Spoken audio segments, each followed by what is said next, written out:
आप 200 से ज्यादा जानवरों की, पक्षियों की,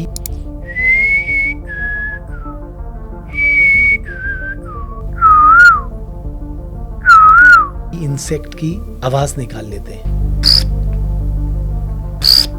कॉर्बेट नेशनल पार्क है क्या? टाइगर टाइगर सब कहे, जंगल ना देखे कोई, जो जग में जंगल को देखे उससे टाइगर मिस ना होए। मैं अगर जंगल जाता हूँ तो एक अलग फील, अलग ही क्रिएट होगा कि अगर आसपास में टाइगर होगा तो एक वाइब्रेशन अलग ही, हमारे रोंगटे जो है ना अपने आप खड़े होने लगते हैं। एक ना बाघिन के बारे में हमने बहुत सुना, उसका नाम शर्मीली बताया जाता है। अरे हाँ, उसकी कहानी भी बड़ी दिलचस्प। नाम तो उस बाघिन का शर्मीली था, लेकिन शर्म बिल्कुल नहीं करती थी। तो इधर कोयल गाती नहीं है, कोयल गाता है, दैट इज अ मेल। जो ये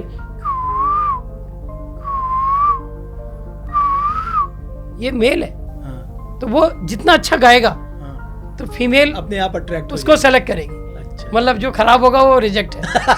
यहाँ भी कंपटीशन है। ये बहुत गजब का है। अच्छा। यहाँ एक घोंसले बनाते हैं, जो वीवर बर्ड है, हाँ। वीवर बर्ड उसको जुलाहा पक्षी कहते हैं। वो बहुत अच्छे अच्छे घोंसले बुनते हैं, ठीक है। और उस घोंसले को बुन के फिर वो अपनी मैडम के पास जाते हैं कि भैया देख लो, आप इतना शानदार घर बना दे, देख लो। वो देखेंगे, इंस्पेक्शन होगा, अगर पसंद नहीं आएगा कहते ना बाबा ना। जब तुम्हें घर बनाना नहीं आता तो तुम्हारे साथ जिंदगी क्या कटेगी, है ना। तो ये है। और मेल भी बड़े क्लेवर होते हैं। वो क्या करते हैं, वो 2-3 छोटे छोटे होल आधे बनाए हुए छोड़ देते हैं, हाफ डन। इन केस अगर फेल हो गए तो सप्लीमेंट्री का भी प्राविधान है। बार हेडेड गीज है, हिमालय से भी ऊंची उड़ान भर के आता है, हिमालय को पार करके यहाँ पहुँचता है, साइबेरिया और रसा अफगानिस्तान इन जगहों से। तो यहाँ आते हैं पक्षी, निश्चित समय पर आते हैं और निश्चित समय पर वापस चले जाते हैं, है ना। और हर साल आते तो हमारे स्वागत की क्या तैयारियां रहती हैं? हम लोग हमारे स्वागत की, देखिए यहाँ आदमी अपना नून गुड़ तेल में ही फंसा पड़ा है। सही बात। देखो, दुनिया में थक जाए, हार जाए, लूट जाए, पिट जाए, आप प्रकृति के शरण में चले जाएं और या माँ की गोद के बस सिराना टेक लें, आपसे बड़ा सिकंदर फिर कोई नहीं है। 200-300 साल पुराने गांव थे ना कॉर्बेट के आसपास, वो सब खाली हो रहे। 80% गांव जो है ना वो बिक चुके हैं। हाँ, काहे के लिए? जितने जोन खुलेंगे उतने होटल, रिजॉर्ट्स, कैंप खुलेंगे। ये पर्यटन कैसा पर्यटन है जिसने मालिक से लोगों को नौकर बना दिया, ठीक है ना। अब जो जिनकी जमीनें थी वो सब नौकरी कर रहे हो।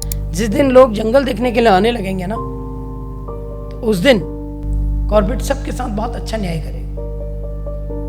नमस्कार, आप देख रहे देवभूमि डायलॉग का पॉडकास्ट। मैं हूं रमेश भट्ट। आज जिनसे मैं बात करने जा रहा हूं, मैं उन्हें प्रकृति का सबसे बड़ा साधक मानता हूं, क्योंकि कॉर्बेट नेशनल पार्क में उन्होंने अपने 35 वर्ष दिए हैं। वो एक नेचर गाइड और नेचर एजुकेटर के तौर पर जाने जाते हैं।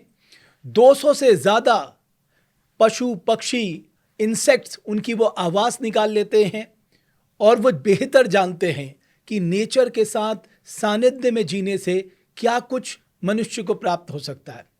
मेरे साथ राजेश भट्ट जी मौजूद हैं। भट्ट जी, बहुत धन्यवाद। उन्हें कई अवार्ड से नवाजा जा चुका है और इस पॉडकास्ट के दौरान जो लोग वाइल्ड लाइफ से प्रेम करते हैं, जो नेचर के नज़दीक रहना चाहते हैं, मैं कहूँगा उनके लिए सबसे अच्छा पॉडकास्ट है। बहुत धन्यवाद राजेश जी।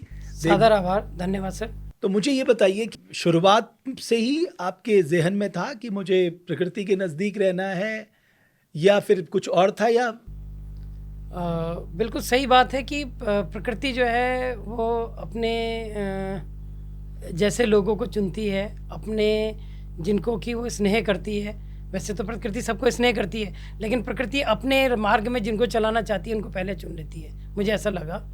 और वो ऐसा इसलिए लगा क्योंकि हम देवभूमि में रहने वाले, उत्तराखंड में रहने वाले हर व्यक्ति को प्रकृति ने अपनी ब्लेसिंग से नवाजा है, अपनी कृपा से नवाजा है।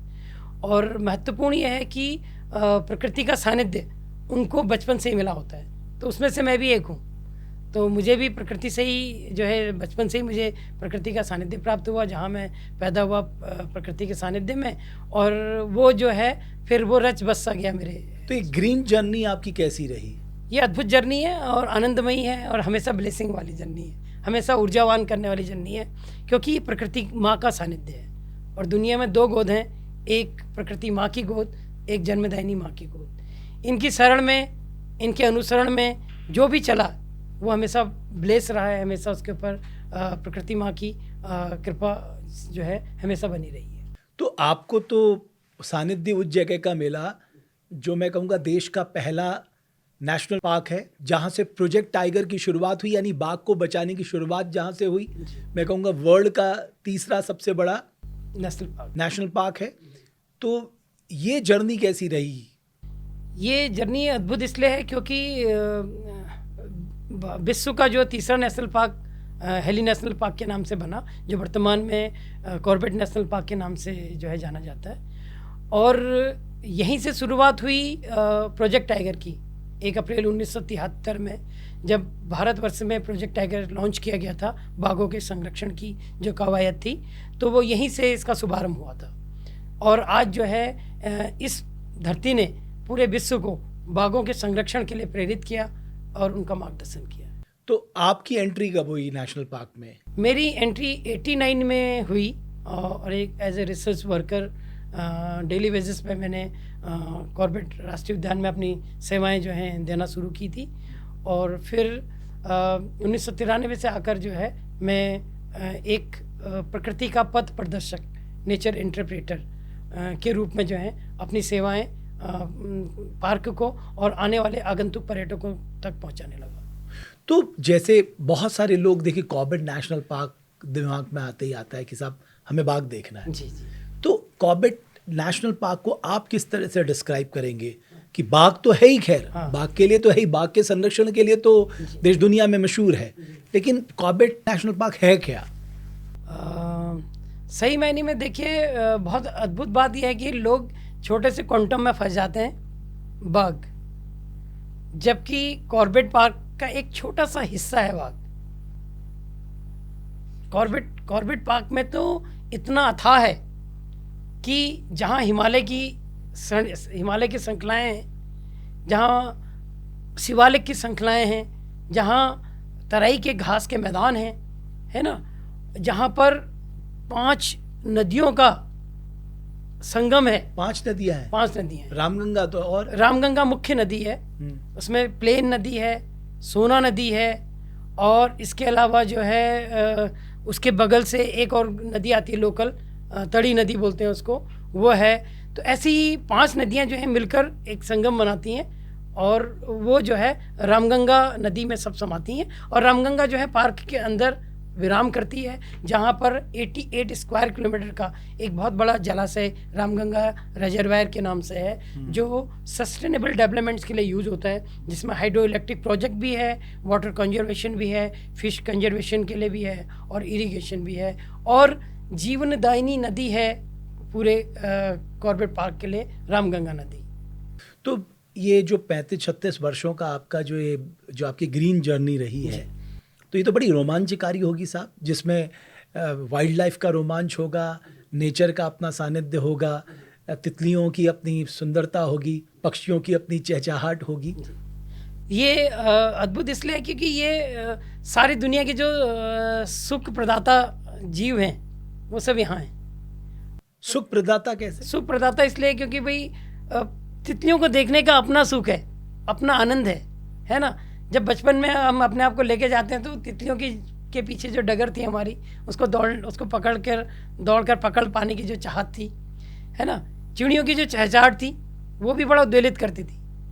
यहाँ तक कि उत्तराखंड में तो ये इतना पक्षियों से इतना सानिध्य कि पास करने वाली भी चिड़ियाँ होती हैं जो एग्जाम में पास करती हैं। एक चिड़िया उसका नीलकंठ कहते हैं। अच्छा। और वो उसको अगर आप एग्जाम के दिन देख लें तो एग्जाम अच्छा होना है। अच्छा, ऐसा होता है? ऐसा होता है। हाँ। और हमने उसका अड्डा देख लिया। तो आप किसी को ले जाते हो जिसके एग्जाम है कि चल भाई तू पास हो जाएगा, तुझे नीलकंठ के दर्शन कराता। और सबसे महत्वपूर्ण, एग्जाम के दिन या रिजल्ट के दिन आपने नीलकंठ देख लिया, हाँ, तो बड़ा शुभ होता है। और कैसी चिड़िया होती है वो? नीलकंठ है। वैसे नीलकंठ लोग अच्छी तरह से जानते हैं, उसे इंडियन रोलर या ब्लू जे भी कहते हैं। नीला कंठ में हल्का नीलापन सा होता है उसका, और वो बहुत शुभ पक्षी माना जाता है। दशहरे में उसको देखना बहुत शुभ माना जाता है ना। और दिवाली के दिन उसको देखना बहुत शुभ माना जाता है। तो बहुत अद्भुत पक्षी है। जब वो पंख फैलाता है तो बिल्कुल उसके जो ब्राइट नीले पंख होते हैं वो उद्वेलित कर देते हैं। रंगों की परिभाषा अगर कहीं बनकर आई होगी तो वहीं से बनकर आई होगी। अच्छा जी, इतना खूबसूरत इतना है। खूबसूरत। तो उसके दीदार खूब होते हैं वहाँ पर। उसके दीदार काफ़ी होते हैं, ये है, उसके दीदार होते हैं। और लोगों के लिए उसके बर्ड ऑफ लक बोलते हैं, तो लकी साइन है उसको देखना, और आज भी हमारी मान्यताओं में है वो। तो 89 में जब आप कॉर्बेट में पहली बार गए जी, और आज के कॉर्बेट में क्या अंतर है? बहुत अंतर ये है कि देखिए उस समय पर्यटन जो था वो एक बहुत ही शुरुआती दौर में था, ठीक है। और सही मायने में जो इको पर्यटन की जो परिभाषा है उनको काफ़ी हद तक जो है वो अपने साथ उसके साथ आत्मसात करता था। आज की स्थिति क्या है कि आज जो है मास टूरिज्म है, मास टूरिज्म जो है, और मास पर्यटन होने की वजह से क्या है कि भीड़ भाड़, लोगों ने उसको एक मनोरंजन का साधन बना दिया। जबकि पार्क, जैसल पार्क या इतनी पवित्र जगह ये मनोरंजन से भी इतर और इससे भी बढ़कर हैं, जो इबादत की जगह हैं, प्रकृति की इबादत की जगह, ठीक है। और लोग जो हैं उस इबादत की जगह का एक छोटा सा ही एक पहलू देख पाते हैं। उसमें 99% तो जो है उनका अछूता रहता है, क्योंकि उनको वो एक छोटे से क्वांटम में टाइगर में फंसे रहते हैं। अगर टाइगर के अलावा हम बात करें तो जन्मदायिनी जो नदियां हैं वो वहाँ के बिल्कुल निश्चिंत रूप से पूरी तरीके से धारा प्रवाह बहती हैं, और साथ ही साथ हजारों एक्वेटिक लाइफ जो जलीय जीव हैं उनको जीवन प्रदान करती है। घड़ियाल, मगर, टर्टल्स, है ना, 200, 300 साल जो है उम्र के बड़े जो है टर्टल्स, 4-4, 5-5, 6-6 फीट की महासीर और गूंच मछलियाँ, इतनी बड़ी बड़ी मछलियाँ रामगंगा नदी में हैं। और ऑटर्स, 3 प्रकार के विशेष प्रकार के ऊदबिलाव जिन्हें हम कहते हैं वो वहाँ पर हैं। अलग अलग ड्रैगन फ्लाइज हो गया, बटरफ्लाई हो गया, इंसेक्ट्स हो गए, बर्ड्स हो गई, प्लांट्स जो हैं 250 से ज़्यादा प्लांट्स के किंगडम है, बहुत बड़ा, इतने ज़्यादा प्लांट्स हैं वहाँ पर अलग अलग देखने के लिए। 50 से ज़्यादा अलग अलग प्रकार की घासें हैं, 50 से अधिक प्रकार की बेलें हैं जो अलग अलग प्रकार की बेलें हैं, 100 से ज़्यादा अलग अलग प्रकार के पुष्प वहाँ खिलते हैं, है ना। तो ये हम लोग क्या करते हैं, एक छोटा सा टाइगर में फंस जाते हैं और कहते हैं कि seek the tiger find the jungle and seek the jungle and find the tiger, ठीक है। मतलब हम टाइगर में ही मंत्रमुग्ध हो जाते हैं। टाइगर दिख गया, सोचो हाँ, कॉर्बेट नेशनल पार्क जाना सफल हो गया। हाँ, बट अगर कोई कॉर्बेट नेशनल पार्क आना चाहता है जी, तो उसके मन में क्या होना चाहिए और वो किस तरह से वो अपनी ग्रीन जर्नी का आनंद ले सकता है? कॉर्बेट पार्क सही, आपने बहुत अच्छा प्रश्न किया, क्योंकि कॉर्बेट पार्क लोगों का आने का उद्देश्य ये होता है कि अगर पड़ोसी कॉर्बेट पार्क घूम के आ गया है तो दूसरा पड़ोसी भी जो है वहाँ आए बिना चैन नहीं लेगा, ठीक है। ये यात्राएं जो है ना वो एक सही मायने में स्टडी का मैटर है कि आप कितना स्टडी करके किस जगह पर जाते हैं, ठीक है। दूसरा, आपके जो टारगेट्स हैं वो बहुत छोटे छोटे नहीं होने चाहिए, ठीक है। टाइगर एक छोटा सा टारगेट है। अगर आप टाइगर को मतलब कॉर्बेट अगर आते हैं तो आप देखें कि वहाँ की प्रकृति को देखें, आप जंगल को देखें। तो एक ये है कि टाइगर टाइगर सब कहे, जंगल ना देखे कोई, जो जग में जंगल को देखे उससे टाइगर मिस ना होए। अरे वाह, मैं तो यही कहता हूँ लोगों से, हाँ। है ना। टाइगर कहता है कि I am just close of you where your eyes doesn't reach, आपके आसपास ही हूँ, आपकी आंखें नहीं मुझे देख पा रही हैं। इसीलिए जिम कॉर्बेट ने भी अपने उसमें स्टेटमेंट में लिखा है कि it's never matter you could see tiger और not, the tiger must has seen you during your visit.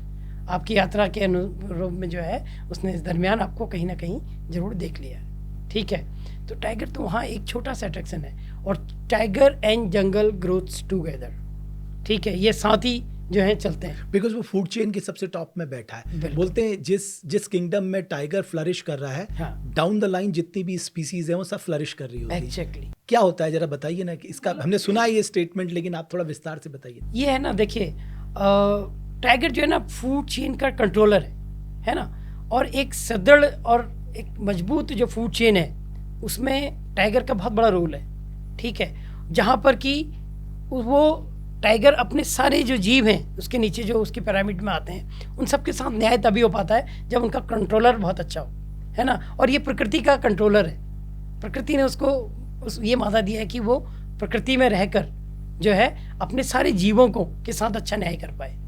और इसीलिए जो हर्बीवोरस हैं वो अच्छी तरीके से वहाँ पर पनप रहे हैं, जो कीट पतंग हैं वो अच्छी तरीके से वहाँ पनप रहे हैं, जो पक्षी हैं वहाँ पर वो अच्छे तरीके से पनप रहे हैं। ठीक है, टाइगर है तो फिर जो है ये पूरी फूड चेन जो है वो मेंटेन है। और इसी फूड चेन के मेंटेन होने से जो है एक किसी प्रकार का भी जो जंगल है वो बहुत अच्छी तरीके से समृद्धशाली जंगल माना जाता है। थोड़ा कॉर्बेट की जैव विविधता के बारे में बताइए ना। कॉर्बेट जो है विश्व की जैव विविधताओं में कॉर्बेट की जैव विविधता भी जो है वो अपना अनुपम स्थान रखती है। उसका कारण है कि हिमालयी जैव विविधता वहाँ मिलती है। ठीक है, मध्य हिमालयी जैव विविधता जो है, फिर शिवालिक्स के जो फुटहिल्स ऑफ हिमालयाज हैं उसकी जैव विविधता वहाँ उनको मिलती है। फिर जो है हमारा वहाँ से नीचे को हमारा भाबर क्षेत्र आ जाता है। भाबर और तराई ये दोनों अलग अलग इलाके हैं, उनकी जैव विविधता वहाँ पर मिलती है। तो ये सही मायने में देखिए वहाँ साल भी है, तो वहाँ आपको उच्च स्तरीय जो क्षेत्र हैं, उच्च हिमालयी क्षेत्र या मध्य हिमालयी क्षेत्र के जो पेड़ हैं वो भी, जैसे चीड़ है, चीड़ भी वहाँ आपको मिलेगा, साल भी मिलेगा। तो साल और चीड़ का कॉम्बिनेशन एक साथ मिल रहा है आपको यहाँ पर। ठीक है, और साल की एसोसिएशन बड़ी गजब की है। साल अद्भुत वहाँ का डोमिनेंट ट्री है। कहते हैं कि 100 साल खड़ा, 100 साल पड़ा और 100 साल सड़ा, 300 साल तक उसकी लाइफ कंसिडर होती है साल की। और वो पुराने समय में लोहे की बजाय हमारी साल की यूज करते थे। आगरा के ताजमहल में आप देखेंगे वो साल की लकड़ियों का पर नक्काशियाँ हुई हैं, है ना। इतना मजबूत रेल स्लीपर रेलवे पटरियाँ लोहे की बजाय साल की बनती थी। तो कॉर्बेट जो है वो प्रतिनिधित्व करता है 60% साल फॉरेस्ट का, वो डोमिनेंट ट्री है। साल की एसोसिएशन बड़ी गजब की है। वो एक जगह पर बाकुली के साथ एसोसिएट करता है। बाकुली एक बहुत लंबा ट्री, इसको एक्सेल वुड ट्री बोलते हैं। पुराने समय में जो बैलगाड़ी के पहिए बनते थे, हॉल बनते थे ना, और क्या कहते हैं वो हमारे प्लाव बनते थे खेत में जोतने के लिए, उसके लिए तो बाकुली की लकड़ी बड़ी मजबूत मानी जाती है इस कामों के लिए। तो उसके साथ एसोसिएट करता है। एक और वो रोहिणी के साथ एसोसिएट करता है। एक और जो है वो बरगद, पीपल, पिलखन, खाबड़ इनके बीच में एसोसिएट करता है। तो वो बड़ा अद्भुत विशाल वृक्ष है जो इतनी बड़े लैंडस्केप का प्रतिनिधित्व करता है। और कॉर्बेट के लिए बड़ा सौभाग्य है क्योंकि साल जो है अब बहुत कम होता जा रहा है हर जगह से, और साल की जो आज भी जो बादशाहत है वो वहाँ बनी हुई है। अच्छा, थोड़ा सा ये बताइए कि जब मैंने देखा कि जब मेरा भी थोड़ा अनुभव रहा है जी, कि जैसे हम जंगल में जाते हैं तो सही बात है, ज़्यादातर लोगों के मन में यही रहता है हमें टाइगर के दर्शन हो जाए, हम भी उनमें से एक थे। बट मैं देखता हूँ कि जब टाइगर का एंट्री होता है तो पूरे जंगल में कोहराम मच जाता है, बिकॉज आपने उस पूरे माहौल को जिया है। तो आप मुझे बताइए कि वो किस तरह से हमें मैसेजिंग देता है कि साहब तमाम जानवर, इंसेक्ट, पेड़ पौधे हमें मैसेज देते हैं कि साहब जंगल का राजा जो है वो आसपास ही है। देखिए डिवाइन मीडिया वहाँ है, डिवाइन मीडिया। हाँ, और जगह तो हमारी मीडिया है। हाँ। आज तक ETV, GTV ये सब लेकिन वो डिवाइन मीडिया। आप मुझे डिवाइन मीडिया कैसे अलग है ये बताइए।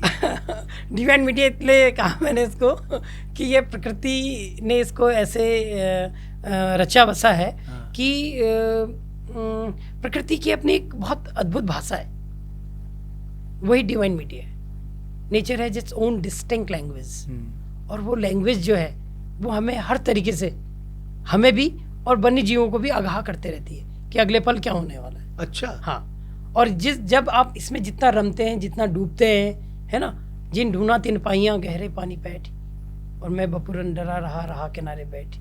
अगर किनारे बैठे रहेंगे प्रकृति के सानिध्य से तो हम अभिसिंचित नहीं हो पाएंगे उस ऊर्जा से। अगर हम उसके अंदर बहुत डीप उसमें जाएंगे तो डेफिनेटली हम बहुत अच्छी तरीके से अभिसिंचित होते हैं उस ऊर्जा से और उस मीडिया से। तो वो हमें इंडिकेट करती है, इंटरप्रेट करती है किसी भी जानवर की। मैं तो कह रहा हूँ अगर सांप भी है ना, उसकी भी प्रेजेंस महसूस हो सकती है, वो एक वाइब्रेशन अलग ही फील हो जाती है। मैं अगर जंगल जाता हूँ तो एक अलग फील अलग ही क्रिएट होगा कि अगर आसपास में टाइगर होगा तो एक वाइब्रेशन अलग ही, हमारे रोंगटे जो है ना अपने आप खड़े होने लगते हैं। मतलब ये ब्लेसिंग है कि ये उस ऊर्जा से अभिसिंचित हैं। तो वो ऊर्जा को, ऊर्जा से ऊर्जा का मिलान ये है। जिस तरीके से नींबू को देखते ही एकदम तो पानी आ जाता है, नींबू खाली देखेंगे आप तो, है ना, तो ऐसे ही है। या जलेबी को देखकर एकदम से मुंह में पानी आ जाएगा। तो कहने का मतलब यही है कि ये हमारी जो ग्रंथियां हैं इनका डायरेक्ट कनेक्शन है प्रकृति से। तो आप तो बिकॉज इतने क्लोज रहे हैं जी। उस डिवाइन मीडिया का कोई एग्जाम्पल दीजिए ना। जैसे आपने कहा हम लोग जनता को न्यूज़ दिखाते हैं, जी। उसी तरह मैसेजिंग जंगली जानवर, इंसेक्ट, पेड़ पौधे सब करते हैं। उस डिवाइन मीडिया का एक एग्जाम्पल आप दिखा सकते हैं हमें? हाँ, जैसे जैसे जैसे एक मिनट के लिए लंगूर की बात करते हैं। हाँ। मानो लंगूर ने कभी अगर टाइगर को महसूस किया या देखा या महसूस किया तो वो अपनी प्रारंभिक स्थिति से अलग अलग स्टेज पे आपको इंटरप्रेट करने लगेगा कि टाइगर एग्जिट कर क्या रहा है इस समय। अच्छा। हाँ, कैसे करता है? जैसे अगर आपने लंगूर को देखा और वो अचानक एक पर्टिकुलर एक जगह को देख रहा है हाँ। और बार बार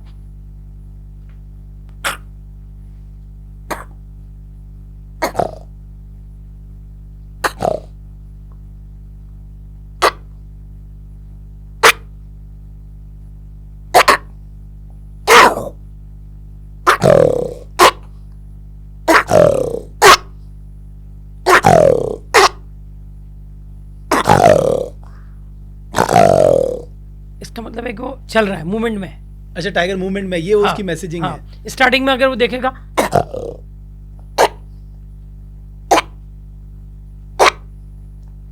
अगर मूवमेंट में होगा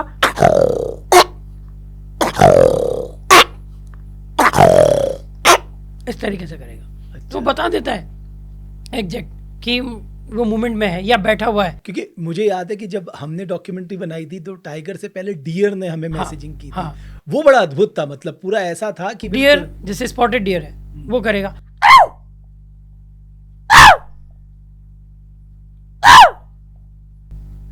कान ऐसे हिलाने लगेगा, टेल अप एंड डाउन करने लगेगा। जब वो स्टार्टिंग में देखता है उसको कुछ महसूस होता है तो फिर टेल अप करेगा, टेल डाउन करेगा, फिर फीट टैप करेगा जमीन पे 2-3 बार, और जब वो कंफर्म हो जाएगा इस तरीके से करने लगेगा। बार्किन डियर बड़ा सेंसिटिव डियर है। हाँ। बहुत ही सेंसिटिव। वो जरा सी भी अगर उसको एहसास होती है टाइगर के आसपास होने की तो बाग करना शुरू कर देता है। हाँ। उसको हम स्थानीय भाषा में काकड़ बोलते हैं।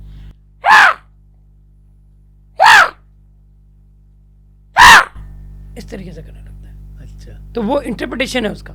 सांबर डियर देखेगा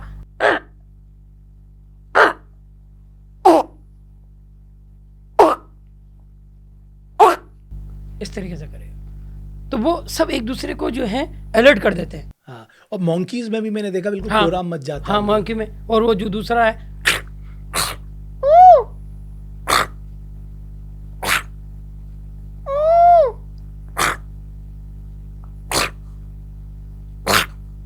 ये रिसेस मकाक, दूसरा मकाक होता है। हाँ। वो इस तरीके से करने लगता है और रेगुलर वो उस डायरेक्शन को देखते रहते हैं और फिर डियर उसको देख के समझ जाती हैं कि ये अगर राइट डायरेक्शन में देख रहा है और आवाज़ कर रहा है तो टाइगर राइट से आ रहा है और उसके अपोजिट में भाग जाती हैं। हाँ। अनकंडीशनल लव, ये सुना होगा आपने, लेकिन हमने यहाँ जंगल में इसको देखा कि है जैसे? क्या है। ये ऐसे कि डियर और जो मंकी हैं वो साथ साथ रहते हैं ज़्यादातर। मंकी ऊपर से लीव्स एंड फ्रूट्स तोड़ तोड़ के गिराते रहते हैं। अपना भी खाते हैं, वैसे भी गिर जाते हैं, पर्पजली तोड़ के भी गिराते हैं। ठीक है। और जब कभी टाइगर आता है तो वो ऊपर रहते हैं मंकी, वो पूरा रडार वहाँ है, तो वहाँ से वो देखकर ऐसे साउंड करने लगते हैं। डियर को समझ में आ जाता है कि इनके मंकी राइट में बोल देख रहा है और आवाज़ कर रहा था, इसका मतलब वहाँ से गड़बड़ है, तो 9 उसके अपोजिट डायरेक्शन में भाग लेता है। 9-2-11 लो। यहाँ तक कि डियर को ऐसे देखा कि 4-5 डियर एक ब्रांच में आते हैं और उनके वेट से ब्रांच नीचे हैंग करती है और डियर जंप करके उसमें से पत्तियाँ तोड़ के खा लेता है। तो कितना बड़ा, और जबकि डियर कुछ भी वापस नहीं दे रही है, तो कितना बड़ा अनकंडीशनल लव है जिसको हम सुनते ही सुनते हैं। वो जंगल की दुनिया में देखा जाता है, प्रकृति की दुनिया में देखा जाता है। यानी ये जो अनकंडीशनल लव है मॉन्की और डियर के बीच में, इसको आपने महसूस किया? हाँ, ये और ये सारे जानवरों में है। जैसे क्या है कि फूड चेन का मतलब ही यही है, जीवस्य जीवन भोजनम, जीव ही जीव का भोजन है और वो भोजन बनने के लिए तैयार है। मतलब एक इंसेक्ट इसलिए नहीं, वो अपने लिए नहीं खा रहा है, वो अपनी यात्रा तो उसकी है, लेकिन अल्टीमेटली वो किसी का फूड है, वो किसी बर्ड का फूड है ना, किसी इंसेक्ट का फूड है, किसी स्नेक का फूड है। ये डियर जो चल रही हैं वो अपने लिए नहीं खा रही हैं, अपना उसका जीवन है, अपनी उसकी सिस्टम है, लेकिन वो सिस्टम में किसी और को भी बेनिफिट पहुंचा रहा है। यह है कि वो बाघ का भोजन बन रहा है, वो अपने लिए नहीं खा रहा, बाघ के लिए खा रहा है। यह है, और वो शहर से जो है इस फूड चेन का हिस्सा है। यह है, और ये फूड चेन जो है इंटर रिलेशनशिप है, पारस्परिक निर्भरता। और ये पारस्परिक निर्भरता में हम भी कहीं थे। अच्छा। लेकिन हमने अपने आप को एक अलग ब्रांड दे दिया, अलग इतर अपने आप से सो कॉल्ड एक ठप्पा लगा दिया कि हम सर्वश्रेष्ठ हैं। लेकिन हमारी सर्वश्रेष्ठता तो एक छोटे से इंसेक्ट्स पर निर्भर करती है। अगर इंसेक्ट्स हैं तो बर्ड्स हैं, बर्ड्स हैं तो प्लांट हैं, प्लांट हैं तो हर्बीवोरस है, हर्बीवोरस है तो प्रेडिटर्स है, कार्निवोरस है, प्लांट्स है तो ह्यूमन लाइफ है, या ऑल लाइफ है। अगर प्लांट ही नहीं होगा तो लाइफ ही नहीं होगी। लोग जीवन को समझ ही नहीं पाए आज तक। हम कहते हैं ना हम जीवन को जी रहे हैं, जीवन को जी रहे हैं, लेकिन हमें ये पता नहीं जीवन क्या है। अगर जीवन की परिभाषाओं में हम उलझें तो बहुत सारी परिभाषाएं हो सकती हैं, लेकिन मेरी दृष्टि से, प्रकृति को निहारने की दृष्टि से, अगर मैं जीवन को जो मैं समझाऊं वो ये है, जीव और वन दोनों को मिला दिया वन्य जीव हो गया तो जीवन हो गया। जीव और वन, जीवन। ठीक है ना, जीव है तो वन है, वन है तो जीव है, और ये दोनों है तो जीवन है, जीवन सबके। हम भी उसी में हैं। हमारे जीवन भी तो तभी है जब जीव और वन है तब जीवन है, और जब जीवन है तो तभी वन और जीव है। तो दोनों कितना सार्थकता है इसमें, इस कोएग्जिस्टिंग की जो है। ये सही बात आपने कही कि इंसान अपने को सर्वश्रेष्ठ मानता है जी, यही उसका अहंकार है। हाँ। लेकिन आपको नहीं लगता इस धरती में सबसे ज्यादा इस प्रकृति को, इस धरती को नुकसान पहुंचाने वाला भी वही सबसे बुद्धिमान व्यक्ति है? इसीलिए कहा है कि वो most dangerous animal in the world, human being, सबसे खतरनाक प्राणी, दुनिया का सबसे खतरनाक प्राणी इंसान, सो कॉल्ड इंसान। इंसान बहुत आगे की चीज़ है ना, अभी तो हम आदमियत में भी नहीं है। आदमियत से हजारों मील की दूरी है इंसान तक पहुंचना, ठीक है ना। और शायद उस मकसद में हम कहीं अपने आप को नहीं रख पाते। ये तो जो हमारी सामंजस्यता थी, को एग्जिस्टिंग का जो एक कॉन्सेप्ट था, उसको हमने दरकिनार किया। हम ये भूल गए ना, हमारा उद्गम जो, हमारा उद्भव जो हुआ है वो भी तो जंगलों से ही हुआ है।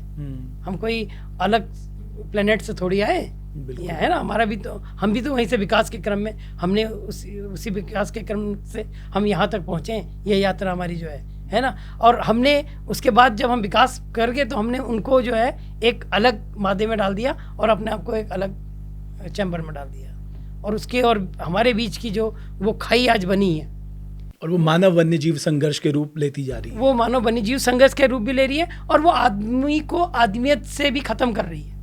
आदमी के अंदर जो आदमियत है ना, उसको भी तो खत्म कर रही है। क्योंकि जब प्रकृति का सानिध्य नहीं होगा तो आदमियत कहाँ से होगी? क्योंकि मेजर सोर्स ऑफ एनर्जी जो है वो तो प्रकृति माँ ही है, और प्रेरणा भी वही है। हाँ, और अब आप डिस्कनेक्ट हो रहे हैं अपने रूट से। जब आप अपने रूट से डिस्कनेक्ट हो जाए, आप कितना भी बड़ा पेड़ बन जाए, अपनी जड़ें आपकी जड़ें नहीं है तो जड़ विहीन होंगे तो आपका, हमारा क्या असर होगा हम अच्छी तरीके से समझ सकते हैं। तो आपकी इस यात्रा में तो कई घटनाक्रम आए होंगे, कई स्पेशल मोमेंट्स होंगे, कोई मोमेंट शेयर करिए ना हमारे साथ। हर तरीके का, देखिए प्रकृति में हर दिन एक नया एहसास होता है, हर पल एक नया एहसास होता है। अगर हम उस जगह को 100 बार भी जा रहे हैं तो उस जिस बार हम जा रहे हैं वो बिल्कुल एक नया पल होगा, क्योंकि परिवर्तन प्रकृति का अकाट्य नियम है ना। तो वो अद्भुत है, और वो अद्भुत इसलिए है कि उस समय उस जगह की वाइब्रेशन, उस जगह की जो एटमॉस्फेयर वो बिल्कुल डिफरेंट होती है, ठीक है। लेकिन अगर हम वन एवं वन्य जीवों से संबंधित कहते हैं तो मेरे को जो बहुत सबसे ज़्यादा प्रभावित करने वाली जो घटना लगी वो एक हाथी की थी। अच्छा। हाँ जी, और ये वर्ष 1997-98 की बात है। मैं कॉर्बेट टाइगर रिजर्व के एक गेस्ट हाउस की जगह है गैरल, उसके पास रहता था एक चौकी में, और वहाँ मैं एज ए गाइड अपनी सेवाएं देता था। तो मैंने देखा कि एक हाथी 3 से 5 दिन में, 7 दिन में, 8 दिन में लगातार एक जगह पर, पर्टिकुलर जो मेरा चेक पोस्ट था उसके सामने आता था, और वहाँ आकर वो रोज़ अपना सर पटकता था और सर को ऐसे ऐसे वो करता था, उदास सा बैठा रहता था। और मैंने जब उसको बहुत मून लाइट में कई बार देखा, लिटरली उसकी आंखों में टीयर्स देखे, मैंने आंसू देखे। क्यों ऐसे देखता था? तो मुझे शुरुआती दौर में पता नहीं लगा, फिर मैंने इसके बारे में रिसर्च करना शुरू किया तो मुझे पता लगा कि उसका कोई दोस्त, उसी हाथी का कोई दोस्त वहाँ पर मारा गया था। पोचिंग में? नहीं, वो आपस में 2 हाथियों की लड़ाई हुई थी। 2 हाथियों की लड़ाई में एक उनका दोस्त वहाँ मारा गया, जो बचपन का दोस्त होगा उसका। तो वो उसी ग्रुप का हाथी, उसी हर्ड का हाथी जो है वो वहाँ उसमें से आता और अपना समय बिताता था 1-2-2.5 घंटा। जैसे कि वो हफ्ते में 15 दिन में एक श्रद्धांजलि उसको देने आता होगा और उसके बाद फिर उठ के वहाँ से चला जाता था। तो ये ऐसा व्यवहार वो मेरे भी शुरुआती वो समय था कि जब मैंने 97 और उसके आसपास की बात बता रहा हूँ मैं, तो उस समय जो था मेरे लिए भी ये समझ पाना बहुत मुश्किल था। जब मैंने स्टडी के बाद ये पता मुझे लगा, तो मुझे लगा कि वास्तव में कितनी संवेदनाएं होती हैं इन हाथियों के अंदर, वन एवं वन्य जीवों के अंदर, पेड़ों के अंदर, पौधों के अंदर।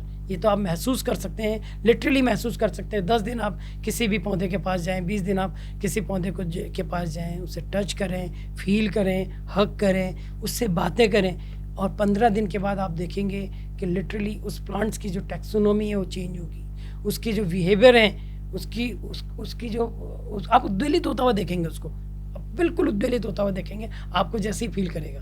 और मेरे को यहाँ तक मेरे पास ये स्टडी है कि प्लांट्स आपके आने के संकेत भी देते हैं। अरे हाँ, मतलब अच्छा। हाँ, प्लांट्स मतलब आपके घर का प्लांट है, अगर उसको बराबर स्टडी किया जाए और आप घर से बाहर हों और अगले बार जब आप 1 हफ्ते में 10 दिन में लौट रहे हो, तो प्लांट्स जो हैं आपके आने का तक संदेश आपको, बस शर्त की पढ़ने वाली नज़रें होनी चाहिए।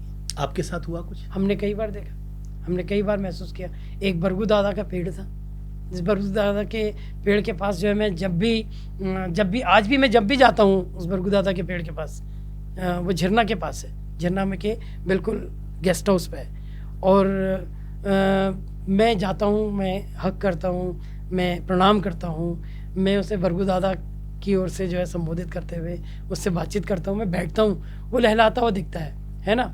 और मेरे साथी लोग भी जब भी मुझे देखते हैं कहते हैं तो बड़ वाले बाबा हैं, ठीक है। तो मैं वहाँ बैठे रहता हूँ और बैठता हूँ बहुत देर तक, जितनी देर तक गेस्ट अपना चाय या स्नैक्स या कोई फ्रेशन अप होते हैं गेस्ट हाउस में, उतनी देर तक मैं उसके पास बैठे रहता हूँ। और जब मैं 10-5 दिन बाद, मुझे पूरी अच्छी तरीके से याद है, 10-15 दिन मुझे कहीं अगर मैं बाहर जाना होता है तो मुझे किसी न किसी तरीके से कभी ना कभी ड्रीम में वो ट्री मेरे को एब्सोल्युटली आ जाता है।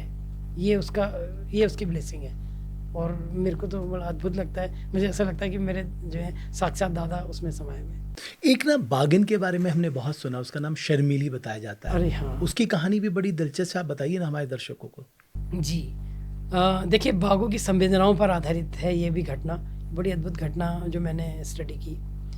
ये जो है 16, 17, 18, 19 के आसपास की बात बता रहा हूँ। ये 5-6 साल का काल रहा उस शर्मिली का। नाम तो उस बागिन का शर्मिली था, लेकिन शर्म बिल्कुल नहीं करती थी वो। अरे वो पर्यटकों का इंतजार ही शायद करती थी उनको देखने का, और हम सोचते थे कि वो पर्यटकों के साथ इतनी फैमिलियर हो गई कि वो देखने का इंतजार करती थी। लेकिन मुझे लगा कि जब मैंने स्टडी किया उस पर, तो मुझे लगा कि उसके 2-3 बार कब्ज हुए और वो उन कब्ज को बचा नहीं पाई, अपने कब्ज को किसी भी कारण से बचा नहीं पाई, अपने बच्चों को नहीं बचा नहीं पाई। तो जब बच्चों को नहीं बचा पाई तो पता नहीं, मुझे ऐसा लगा कि वो स्ट्रेटेजिक वे था उसका, कि वो पर्यटकों के साथ आ जाती थी, सामने आ जाती थी, और बिल्कुल बिंदास तरीके से आप कैसे भी उसको फ़ोटो खींच लो, किसी भी तरीके से, उससे कोई मतलब नहीं होता था। 20, 10, 15 गाड़ियाँ आती उसके बीच से आराम से अटकते भटकते हुए कैट वॉक की तरह जो है करते हुए सीधे निकलती थी, और कोई ना नुकुर, कभी ना कोई गुस्सा, कुछ भी नहीं।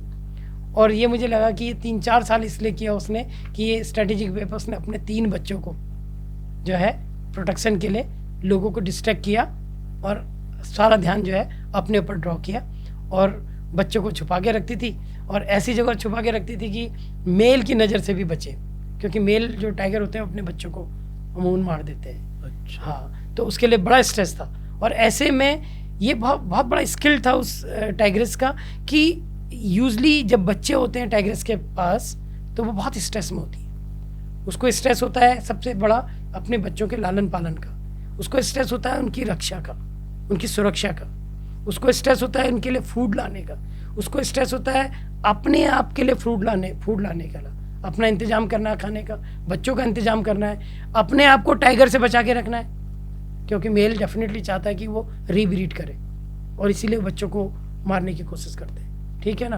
बच्चे भी बचाने हैं, अपने आप को बचाना है, खाने की व्यवस्था करनी है, ये सब कुछ करना है। तो शायद उसे लगा कि टूरिस्ट के आसपास रहेंगे तो बहुत ज़्यादा मेरे बच्चे सुरक्षित, मैं भी सुरक्षित हूँ, क्योंकि जहाँ मेल जो होते हैं वो शाई होते हैं नेचर से, और मेल जो होते हैं वो शाई होते हैं, तो वो अवॉइड करते हैं ह्यूमन को आसपास। तो वो आसपास टूरिस्ट के आसपास रहती थी, तो ज़्यादा सुरक्षित भी महसूस करती थी, अपने आप को कंफर्ट फील करती थी, और बच्चे भी जो है उसने पाल लिए।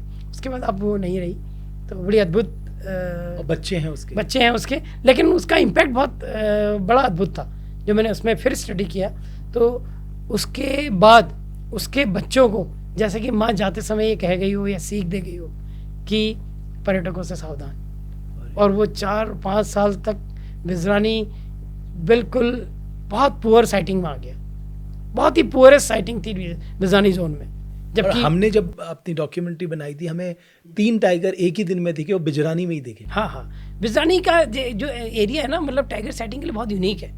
वो इसके लिए कि छोटी छोटी टेरिटरीज हैं, है ना, और टाइग्रेस ज़्यादा शेयर करती हैं उन टेरिटरीज को। अब अमूमन अब ये थोड़ा सा चेंज आया है बिजरानी के टेंडेंसी में, वहाँ मेल टाइगर्स की डोमिनेटिंग ज़्यादा हो रही है। तो मेल टाइगर की डोमिनेटिंग ज़्यादा है, तो मेल टाइगर जो हैं वो अमूमन ह्यूमन फ्रेंडली बहुत ज़्यादा नहीं हो पाते, बहुत शाय नेचर के होते हैं, एक बात। दूसरी क्या होता है, आपस में मेलों को लड़ने का भी खतरा होता है, दूसरी बात। तीसरी बात, जो वीड्स हैं वो भी काफ़ी हो गई हैं, है ना, तो वीड काफ़ी हो रही है, तो उससे भी साइटिंग्स जो है थोड़ा सा लो लेवल पे चली गई है। बट ये तो अपनी टेरिटरी डिफाइन कर देते हैं ना टाइगर सोनामिली। हाँ, वो अपने क्लॉ मार्क से और अपने सेंड मार्क से अपनी टेरिटरी मार्क कर देते हैं, और एक दूसरे के टेरिटरी को इंटरफेयर नहीं करते। करेंगे तो फाइट होगी, और फाइट होगी तो एक की हालत टाइट होगी, ये क्लियर है। तो इसलिए मेल की अपनी टेरिटरी है, फीमेल की अपनी टेरिटरी है ना। तो बस बच्चों को देखभाल की रिस्पॉन्सिबिलिटी माँ की है, पिताजी की कोई बाप की कोई लाइबिलिटी, कोई रिस्पॉन्सिबिलिटी नहीं है। तो ये है, लेकिन यहाँ क्या है, दोस्ती पक्की है, खर्चा अपना अपना है। अच्छा भाई टाइगर और टाइगर्स की दोस्ती तो पक्की है ही है, लेकिन खर्चा अपना अपना है, वो अपना अरेंजमेंट करे, ये अपना अरेंजमेंट करे। अच्छा, एक ये जो मैन एनिमल कॉन्फ्लिक्ट है राजेश जी, ये हमने देखा बहुत बढ़ रहा है, और उत्तराखंड में भी तो आप देखेंगे कई टाइगर लोगों को शिकार बना रहे हैं, और तेंदुओं ने तो कोहराम मचा रखा है। हम मानते हैं कि इंसान की गलतियों के कारण ये कॉन्फ्लिक्ट बढ़ रहे हैं, बट आपके समझ में क्या आता, बिकॉज आप तो इतना रात दिन फॉरेस्ट के साथ ही जीते हैं। मैं सही मायने में मानता हूँ कि जैसे ये पहली बात तो अगर हम फूड चेन को देखते हैं तो इंसान कभी भी फूड चेन का हिस्सा नहीं रहा है टाइगर के लिए या लेपर्ड्स के लिए, ठीक है ना। तो कभी हम फूड चेन का हिस्सा रहे ही नहीं है, ठीक बात है। तो we are not natural food of tiger and leopards, first thing, ठीक है। दूसरी चीज़ क्या है कि हमारा ध्यान जो है ना मैन एनिमल कॉन्फ्लिक्ट में बाघों ने मार दिया, यही तो है हमारा। उसके पीछे बियॉन्ड तो हम कुछ देखते ही नहीं है ना, उसके पीछे बहुत सारी बड़ी पिक्चर्स हैं, बिल्कुल, ठीक है ना। देखिए वन एवं वन्य जीव जो रहते हैं और इंसान के बीच में एक बहुत अच्छी लाइन है, उसको बोलते हैं लाइन ऑफ फेयर, डर की line, and line of respect, आदर की लाइन, ठीक है ना। और ये दोनों के अंदर है थी, आज ये लाइन खत्म हो गई, और जब ये लाइन खत्म हो गई, न आदर और न डर। घर में भी होता है ना, अगर किसी का रिस्पेक्ट है और डर है तो घर बहुत अच्छा स्मूथली चलेगा, और जिस दिन बेटे को ये डर और आदर खत्म हो गया तो उसकी जेब भी साफ है और आदमी भी, पूरा परिवार भी साफ हो जाएगा। क्योंकि कॉन्फ्लिक्ट जो है ना ये दो चीज़ों से ज़्यादा होता है, एक रिस्पेक्ट, दूसरा फेयर, और तीसरी और एक महत्वपूर्ण चीज़ है अंडरस्टैंडिंग ऑफ बिहेवियर, व्यवहारों की समझ, ठीक है। और अभी हम तीन ही लाइन खो दिए, जानवरों के और बीच का साइंस और हमारे बीच का जो रहने का साइंस था उसको बोलते हैं लिविंग विद एनिमल्स, ये तो खत्म हो गया अब, क्योंकि हम तो अलग बना लिया ना अपने हिसाब किताब। बिल्कुल, नहीं तो हमारे तो कोई पहाड़ में तो कोई भी गांव ऐसा नहीं जिसमें 4 मील 5 मील 6 मील जाकर जंगलों से होते हुए नहीं जाना पड़ता हो। जंगली जानवर भी थे, वो भी थे, तो घटनाएं होती नहीं थी, और होती भी थी तो बहुत कम होती थी, है ना। और आज के समय में तो ये हो गया। दूसरा क्या है कि हमारी समझ थी कि जंगल में कैसे रहना चाहिए, जैसे हम शहर में आते हैं ना, हमारी समझ बन जाती है कि हमें शहर में कैसा बिहेव करना है, सड़कों में कैसा बिहेव करना है, कैसा ही। तो ये सारी चीज़ें, अगर ये मसला है। और तीसरी चीज़ क्या है कि जो आदर था, रिस्पेक्ट था, वो भी खत्म हो गया। डर इतनी खत्म हो गई कि अगर हाथी देख रहे हैं तो हम भी एक सेल्फी चाहते हैं कि उसके साथ एक ऐसे सेल्फी हो जाए या टाइगर के साथ सेल्फी हो जाए, है ना। तो डर की लाइन भी खत्म हो गई। ये तीनों लाइन खत्म हुई, नज़दीकियाँ बढ़ी, और ये इसको मैं बोलता हूँ कि इंटरेक्शन है, मैन एनिमल इंटरेक्शन, ठीक है। लेकिन इंटरेक्शन कब एक्सीडेंट में कन्वर्ट हो जाए, ये बिल्कुल अलग मसला है। ये एक दुर्घटना है।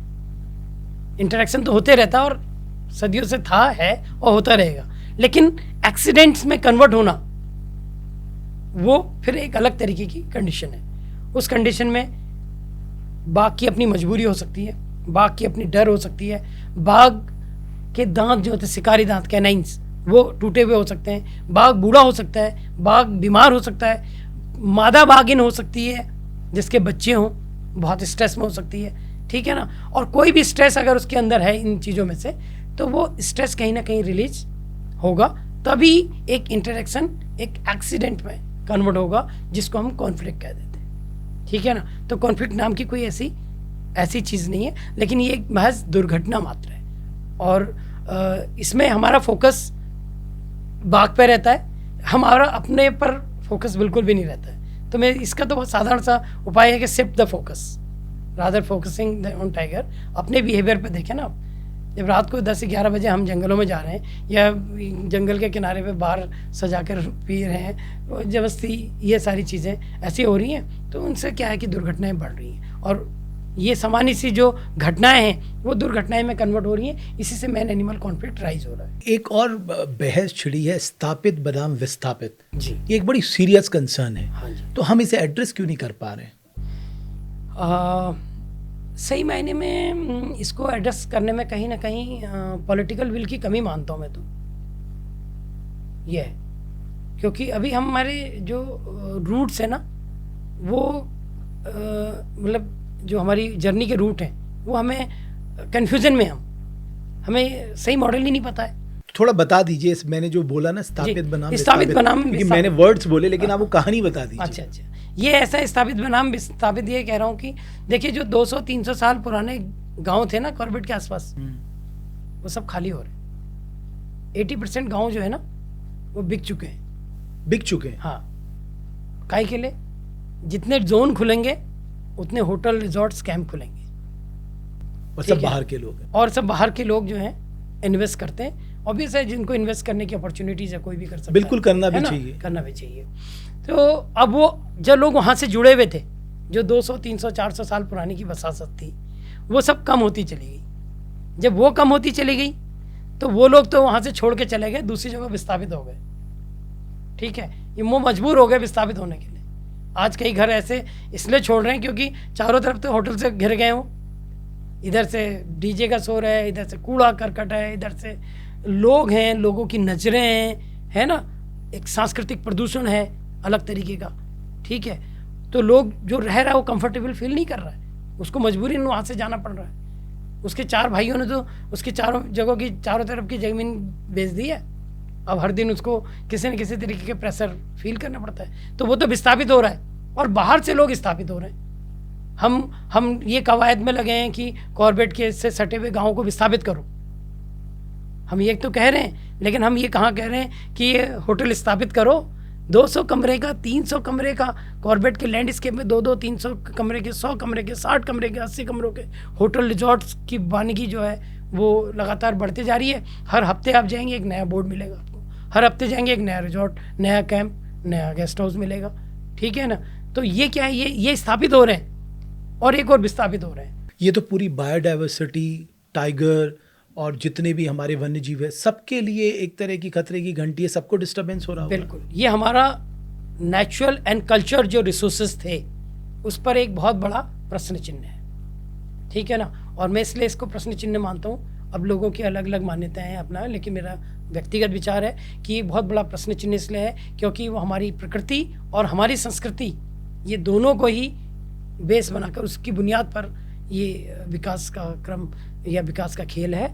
और इसकी वजह से हमारी प्रकृति भी खत्म हो रही है और हमारी संस्कृति भी खत्म हो रही है, ठीक है। और जिस दिन ये प्रकृति और संस्कृति नहीं रहेगी तो आप करते रहो टूरिज्म। जैसे मैं आपको महाराष्ट्र का एग्जांपल देता हूँ, कुछ भी हो जाए आप 10 बजे बाद वहाँ पर लाउड स्पीकर नहीं चला सकते। हाँ। हम यहाँ क्यों नहीं ऐसा इम्प्लीमेंट कर सकते? बिकॉज हम जान रहे हैं कि हम इस अंधी भाग दौड़ में कहीं ना कहीं जो हमारी पहचान है कॉर्बेट नेशनल पार्क, जिसकी वजह से वो सारा कुछ चल रहा है, हाँ। वो खतरे में है। हाँ, तो उसके लिए देखिए एक जिम्मेदार पर्यटन की जरूरत है। जिम्मेदार पर्यटन, रिस्पॉन्सिबल टूरिज्म, है ना। और अभी जो चल रहा है वो अनरिस्पॉन्सिबल टूरिज्म, पूरी तरीके से इनरिस्पॉन्सिबल टूरिज्म, अनकंट्रोल उसे कह सकते हैं। Uncontrol and unresponsible. कंट्रोल तो यूनिट का है, किसी एक संस्था का होगा या सरकार का होगा, लेकिन रिस्पॉन्सिबिलिटी तो मेरी भी है अगर मैं गाँव में रह रहा हूँ। तो आप कह रहे हैं वो था तो नेचर डेस्टिनेशन, हाँ। हमने उसे वेडिंग डेस्टिनेशन बना दिया। बराबर। उससे भी तकलीफ नहीं है, हाँ। इकोनॉमिक एक्टिविटीज होनी चाहिए, हाँ, हाँ। बट वो किस कॉस्ट पे आप कर रहे हैं उसका भी हमें अध्ययन और उसकी भी हमें उसके नुकसानों का उस पर आकलन करना चाहिए। डेफिनेटली करना पड़ेगा और उस पर ये देखना एक एथिक्स, तो कहीं हम बिजनेस करें ना और अपने मूल्यों पर करें, मतलब अब प्रकृति के संरक्षण की बात का आधार बना के करें, हमारी संस्कृति का संरक्षण का आधार बना के करें। ऐसा नहीं कि वेडिंग डेस्टिनेशन से ही कमाया जा सकता है। दुनिया में बहुत ऐसी वाइल्ड लाइफ डेस्टिनेशन है जहां हाई पेइंग गेस्ट आता है जाता है, ठीक है ना। क्यों? क्योंकि उनका सेल जो है प्रोडक्ट बिल्कुल डिफरेंट है। आज बिल्कुल उन्होंने प्रोडक्ट डेवलपमेंट में बिल्कुल डिफरेंट प्रोडक्ट ला के खड़ा कर दिया, और डिफरेंट प्रोडक्ट जो है वो एक बड़ा प्रश्न चिन्ह। डिफरेंट प्रोडक्ट इसलिए कह रहा हूँ कि यहाँ दूध, दही, घी, क्रीम और मक्खन, इस पे किसी की नज़र नहीं है। यहाँ जो छाछ है ना, छाछ के लिए लट्ठम बाजारी चल रही है, लट से एक दूसरे का सर फोड़ रहे हैं छाछ के लिए, क्योंकि क्रीम में किसी की नज़र नहीं है। ये डेस्टिनेशन ऐसी दुनिया की, मतलब जहाँ पर कि दुनिया का हर 7वां 8वां आदमी ये चाहता हो कि वो अपनी ज़िंदगी में एक बार कॉर्बेट पार्क जरूर घूमे।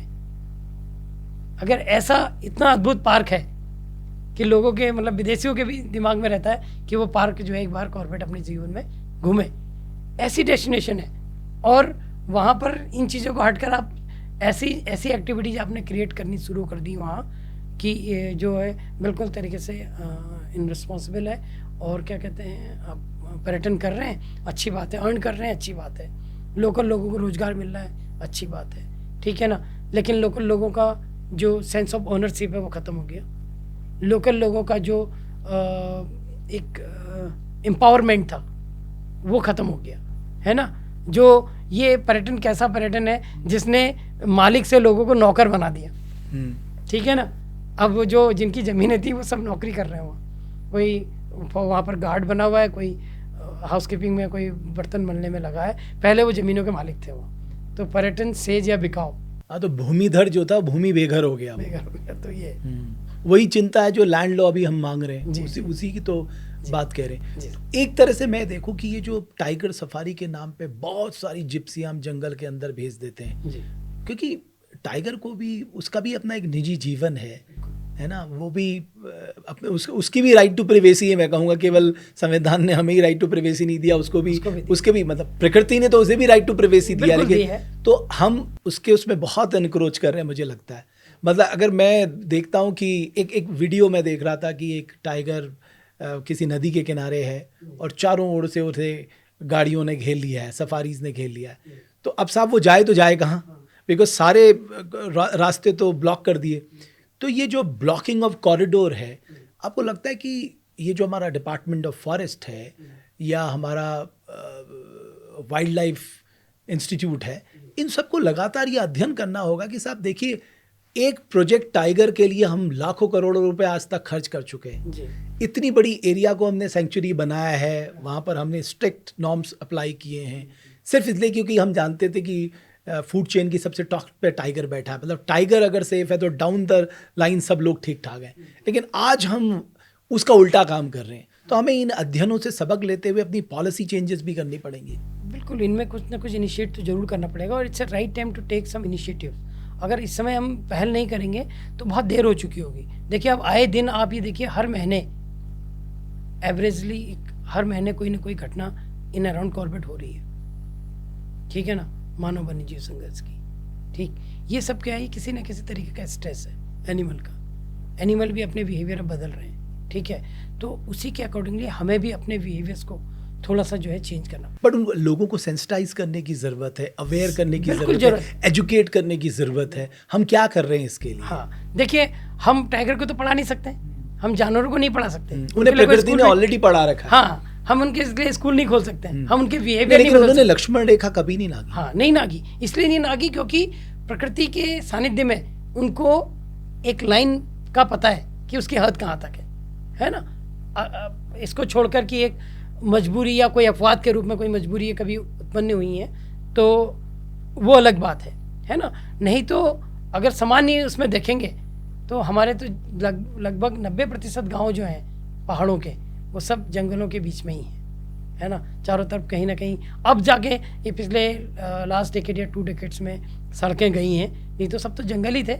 8 मील 6 मील बच्चे भी जो हैं, लोगों ने यहाँ 10-10 मील की यात्रा जाकर अपना पढ़ाई करी है, हाई स्कूल इंटर, ठीक है। तो तब कभी ऐसे कोई घटनाएं सामने नहीं आती थी।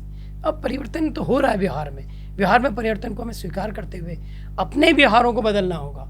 जिस दिन हम अपने व्यवहार बदलेंगे, चाहे वो पर्यटन करने वाले व्यवसायी हों, चाहे पर्यटन प्रदान करने वाले हों, सेवा प्रदाता हों, इन सबको, या फॉरेस्ट डिपार्टमेंट हो या सरकार हो, इन सबको सोचना पड़ेगा ना, क्योंकि उसके बारे में कौन सोचेगा?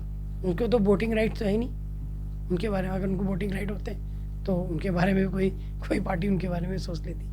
तो अभी तो ऐसा ही है, और इसमें कुछ ना कुछ ठोस कदम लेने की बिल्कुल ज़रूरत है और सख्त कदम लेने की ज़रूरत है। अभी 3 दिन पहले मैंने एक खबर पढ़ी थी कि हाथी और बाघ के संघर्ष में हाथी की मौत हो गई जी।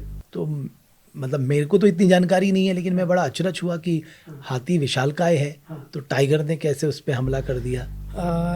बिल्कुल सही बात। हाथी जितना विशालकाय है ना, सही मायने में टाइगर भी जो है विशाल प्राणी है, और उससे भी ज़्यादा वो एक स्किलफुल हंटर है ना। ग्रेटेस्ट जो स्किल्स हैं, सबसे ज़्यादा स्किल बेस्ट हंटर कहलाता है उसके पास। बेस्ट हंटिंग स्किल्स जो हैं वो उसके अंदर है। अच्छा। हाँ, और उससे वो हाथी की कोई सानी नहीं है उसकी। अरे, हाथी उसके आगे कहीं नहीं ठहरता है उसके स्किल्ड में, क्योंकि वो तो उसके ब्लड में है हंट करना। हाथी की मजबूरी हो सकती है अपने आप को प्रिवेंट करना, अपने आप को प्रोटेक्ट करना, है ना, और या फिर मॉक चार्ज करना या एक उत्तर देना किसी टाइगर को। लेकिन हंटिंग उसका स्किल नहीं है। उसका स्किल है पेड़ों को तोड़ना, पेड़ों को गिराना, पेड़ों को जड़ से उखाड़ देना, घास को उखाड़ लेना, है ना, ये उसकी स्किल है। वो तो अलग तरीके से इवॉल्व हुआ है ना हाथी, और ये बेस्ट हंटर है, बड़ा पावरफुल है।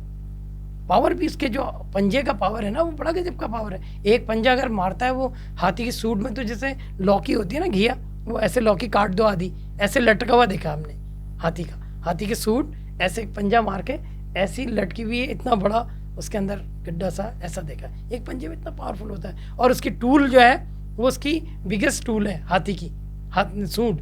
और अगर उसमें कहीं भी कुछ भी हो गया तो हाथी फिर को जो है वो कमज़ोर पड़ जाता है और फिर दिक्कत हो जाती है उसको। ये तो इसलिए ये घटना भी 4 दिन पहले कॉर्बेट में मिर्जानी जोन में ही हुई। अच्छा, कॉर्बेट में कितने जोन हैं और आपके लिहाज से बेस्ट जोन घूमने के लिए क्या है? कॉर्बेट में 8 टूरिज्म जोन है। इसके ईस्ट, वेस्ट, नॉर्थ, साउथ में 2-2 टूरिज्म जोन है, ठीक है ना। इसके हर जोन की अपनी एक खूबी है, तो किसी के साथ भी न्याय अन्याय करना वो नहीं है। सब अपनी अपनी खूबी लिए हुए हैं, और फिर डिपेंड करता है कि आपका उद्देश्य क्या है, ठीक है। लोगों का ज़्यादातर उद्देश्य डेफिनेटली टाइगर देखना होता है, ठीक है। जंगल देखने के लिए कोई नहीं आता। जिस दिन लोग जंगल देखने के लिए आने लगेंगे ना, तो उस दिन कॉर्बेट सबके साथ बहुत अच्छा न्याय करेगा। न्याय इसलिए करेगा कि जंगल आप देखेंगे तो टाइगर तो उसके अंदर ही है ना, वो भी दिखेगा। ज़्यादातर लोग संतुष्ट नहीं रहते हैं कि टाइगर नहीं दिख पाता है। भाई केवल 5-10% लोगों को तो टाइगर दिखता है, ऐसा थोड़ी कि 80-60% कुछ कहते हैं लक बाई चांस, कुछ इस तरह की बात। कॉर्बेट बाई, हाँ, मतलब Dhikala by practice, Bijrani by chance, और ढिरना झिरना इज बाई वेटिंग, और ढेला बाई डांस। अच्छा, ये है।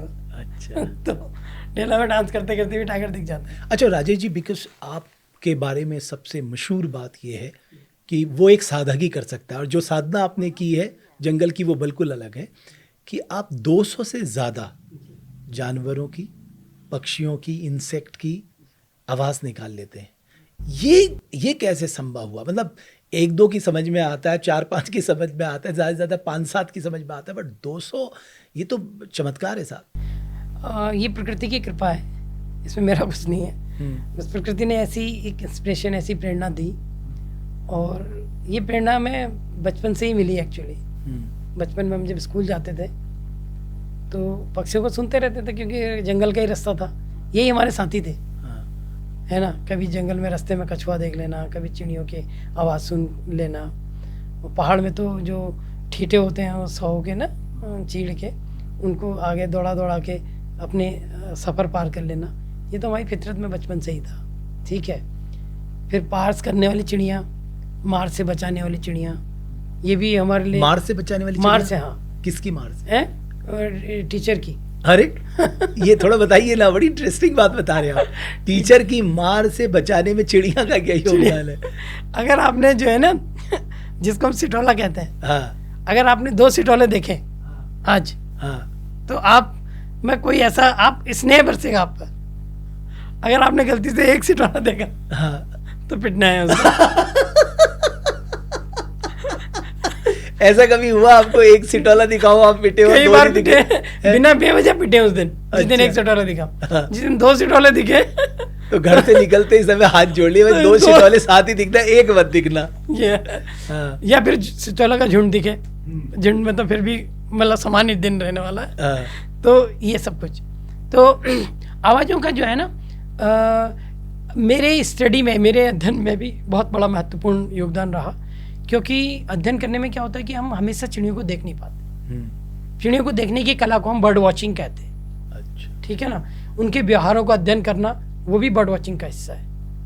उनके हर चिड़िया का अलग अलग व्यवहार, अलग अलग व्यवहार है ना, और व्यवहार करने के तरीके और अलग। कॉर्बेट में तकरीबन 600 से अधिक प्रकार के पक्षी हैं। 600 से? जी, अकेले कॉर्बेट में। पूरे उत्तराखंड में 700 से 730 के आसपास पक्षी हैं। और तो 600 उसमें से कॉर्बेट में? कॉर्बेट में। और पूरे भारतवर्ष में अगर हम देखते हैं तो लगभग 1300 से अधिक पक्षी हैं। ठीक है, तो आधे से ज़्यादा तो हमारे उत्तराखंड में है, और लगभग जो है और कितनी रिच बायोडाइवर्सिटी है, हाँ, सोचिए। 50% से ज़्यादा हमारे वहाँ है, उत्तराखंड में, है ना। तो फिर जब आप तो बचपन से ही आप आवाज निकाल लेते, ये बाद में जब आप बचपन में भी हमने शुरुआत तो बचपन से ही करी। तो फिर तब आप किससे करते थे? तब हम कोयल से झगड़ा करते थे, या अच्छा। कोयल से पंगा लेते थे। कैसे? जैसे कहीं कोयल, कोयल बोलती- हाँ कोयल, फिर आप यहाँ से हम यहाँ से communicate बोलते थे, तो कोयल के लगातार बोलने में क्या होगा कि उसकी जो पिच है हाँ। वो बहुत तेज हो जाती है, फास्टर हो जाती है कोयल की। हाँ। अगर उसको कोई रिस्पॉन्स कर हाँ, रहा है, उसको कोई बट response उसको समझ में आता था ये इंसान रिस्पॉन्स कर रहा है। वो शुरुआती तौर में नहीं आता, हाँ। बाद में उसको समझ में आ जाता है, नक्कालों से सावधान। तो बताइए ना, बड़ा इंटरेस्टिंग है, जब आप स्कूल जाते थे कोयलों से कैसे आप कम्युनिकेट करते थे? तो कोयल जैसे वो जब कभी बोलेगी ना,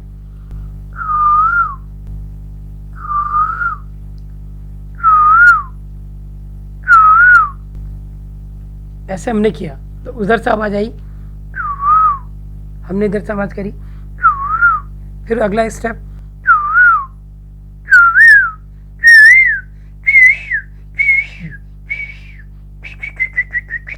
ऐसे करती हो। हाँ। फिर जब चिढ़ जाती है हाँ। तो ऐसे करती है। अच्छा। और वैसे अगर जब तक बोलेगी आपके साथ, आप बोलेंगे, फिर वो तेजी से करने लगेगी रिदम के साथ।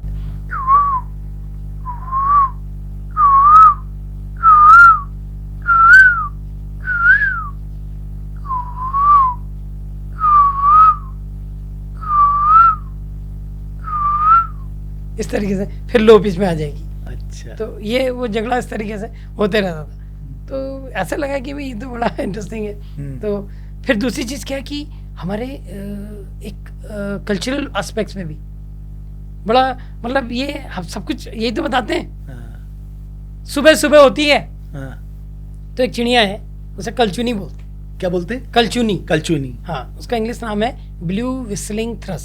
ओके, उसको बोलते हैं हिमालयन विस्लिंग थ्रस। अच्छा। उसके लिए कहते हैं she sings eight different sort of whistles, more than 20 different types of whistles. अच्छा। कहानी है कि एक लड़का था हम्म, जो क्या करता था, स्कूल के टाइम पर वो सड़कों पे खड़ा हो जाता था चौराहे पे, और लड़कियां देखता था तो सीटी बजाते रहता था।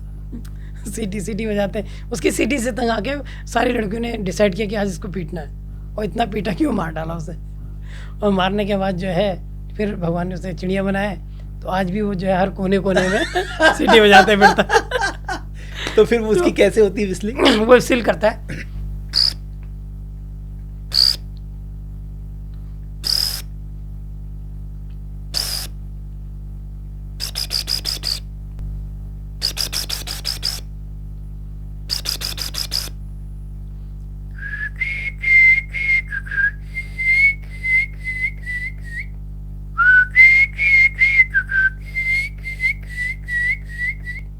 सुबह सुबह जो है हमें वो जगाता है सबसे पहले ये, फिर मैकपाई रॉबिन जो है वो जगाती है। अच्छा।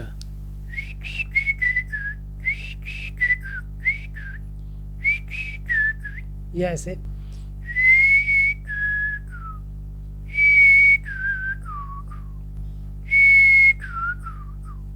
इस तरीके से अच्छा। मैकपाई रॉबिन, ठीक है। अब मौसम में भी बड़ा अद्भुत है, जैसे अब ऐसी आवाजें सुनाई देने लगी,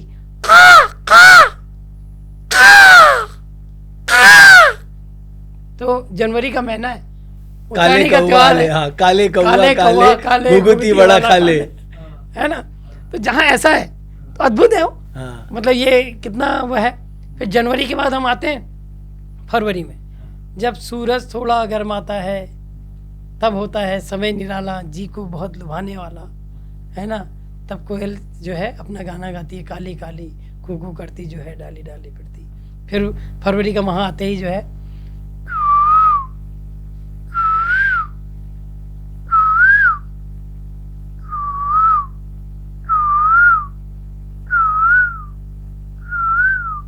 ये सुनाई देगा। फिर जनवरी के बाद फरवरी के फिर मार्च आ गया। मार्च आता है तो पहाड़ों में काफल तैयार। अब काफल पकने की खबर भी अच्छा। दूर दूर तक पहुंचाने की जिम्मेदारी हमारी चिड़िया लेती है, अच्छा, है ना। हाँ। तब वो जाके सब जगह संदेश पहुंचाती है।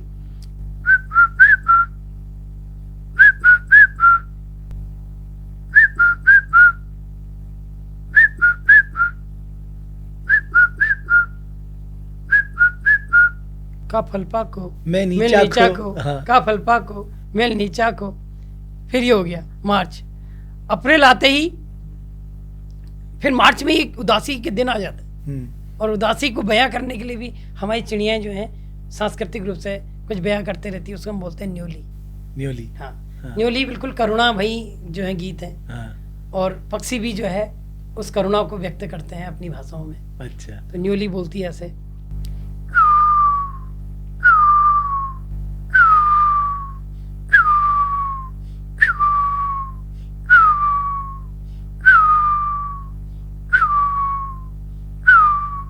इस तरीके से।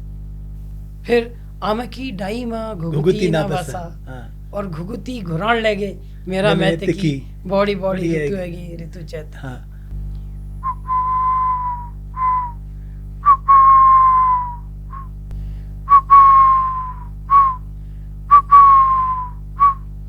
वो मार्च के महीने में ही होता है। हाँ। फिर अप्रैल आने लगता है, हम्म। तो तब आते हैं हमारे वहाँ आने का सीजन शुरू हो जाता है चातकों का। अच्छा।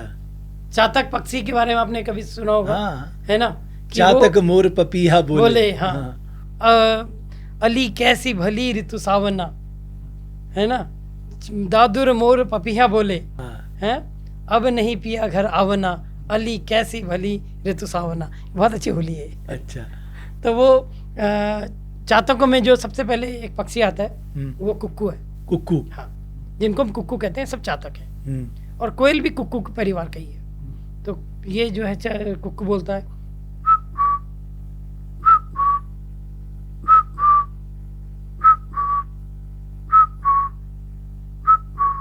इस तरीके से।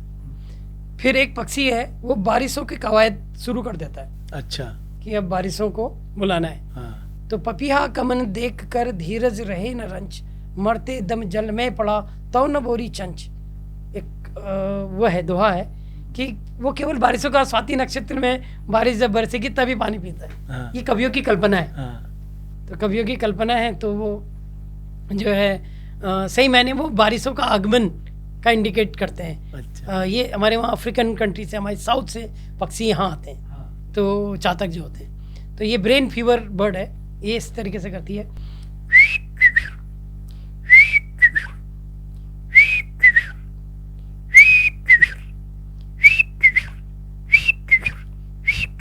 इस तरीके से ब्रेन फीवर बोलते हैं इसको। अच्छा। इसके लिए कहते हैं she sings in fear of rain, rain is about to start, बारिश आने ही वाली है। तो ये जून तो और जुलाई के महीने का ये गाने संदेश। शुरू कर देते हैं। हाँ। ठीक है ना।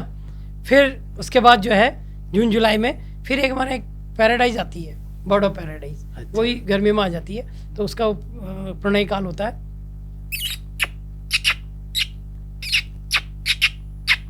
इस तरीके से वो करती है। फिर जो है अगस्त सितंबर में हमारे वहाँ ये अलग अलग प्रकार के, एक कुक्कू और होता है, ओरिएंटल कुक्कू।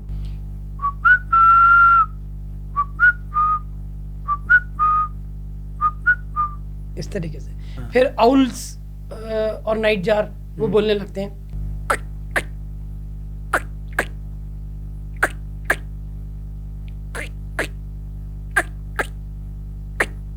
इस तरीके से। फिर उसके बाद चातक के अलावा एक जो होता है वो उसको बोलते हैं आपका ये ब्राह्मणी डक, सुरखाब। अच्छा।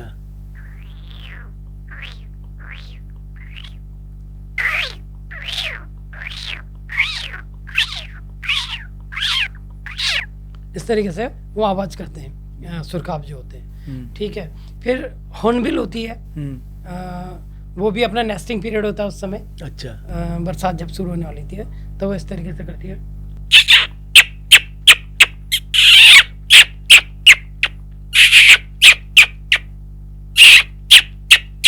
इस तरीके से।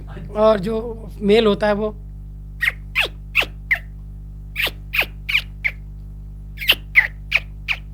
इस तरीके से करता है।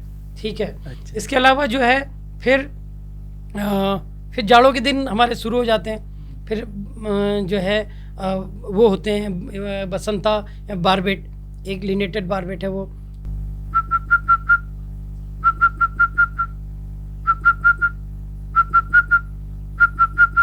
एक ब्राउन हेडेड बारबेट है।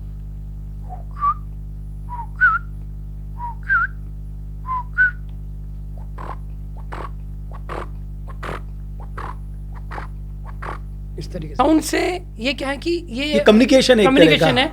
और ये ब्रीडिंग्स के लिए जो है एक प्रकार का इसको कोर्सिव डिस्प्ले बोलते हैं। तो ये आवाजें जो करते हैं वो इसलिए करते हैं कि ताकि एक तो नर और मादा जो है वो आपस में मिल पाए। सर्वाइवल ऑफ द फीटस की थ्योरी है, योग्यतम उत्तरजीविता सिद्धांत कहते हैं। और इनको अपनी योग्यता दर्शाने का एक पहलू है इनकी गीत, पक्षियों के गीत। अच्छा। तो ये सब गीत गाकर जो सर्वश्रेष्ठ अच्छा गीत गाएगा वो जो है उसको अच्छा ब्रीड मिलेगा, यानी कि वो अच्छी संतति दे सकेगा। अच्छा। वो क्योंकि जो नर पक्षी होते हैं वो सुंदर गाते हैं। अच्छा। वही गाते हैं, जैसे कोयल गाती नहीं है। हाँ। कोयल गाता है, हाँ। That is a male. जो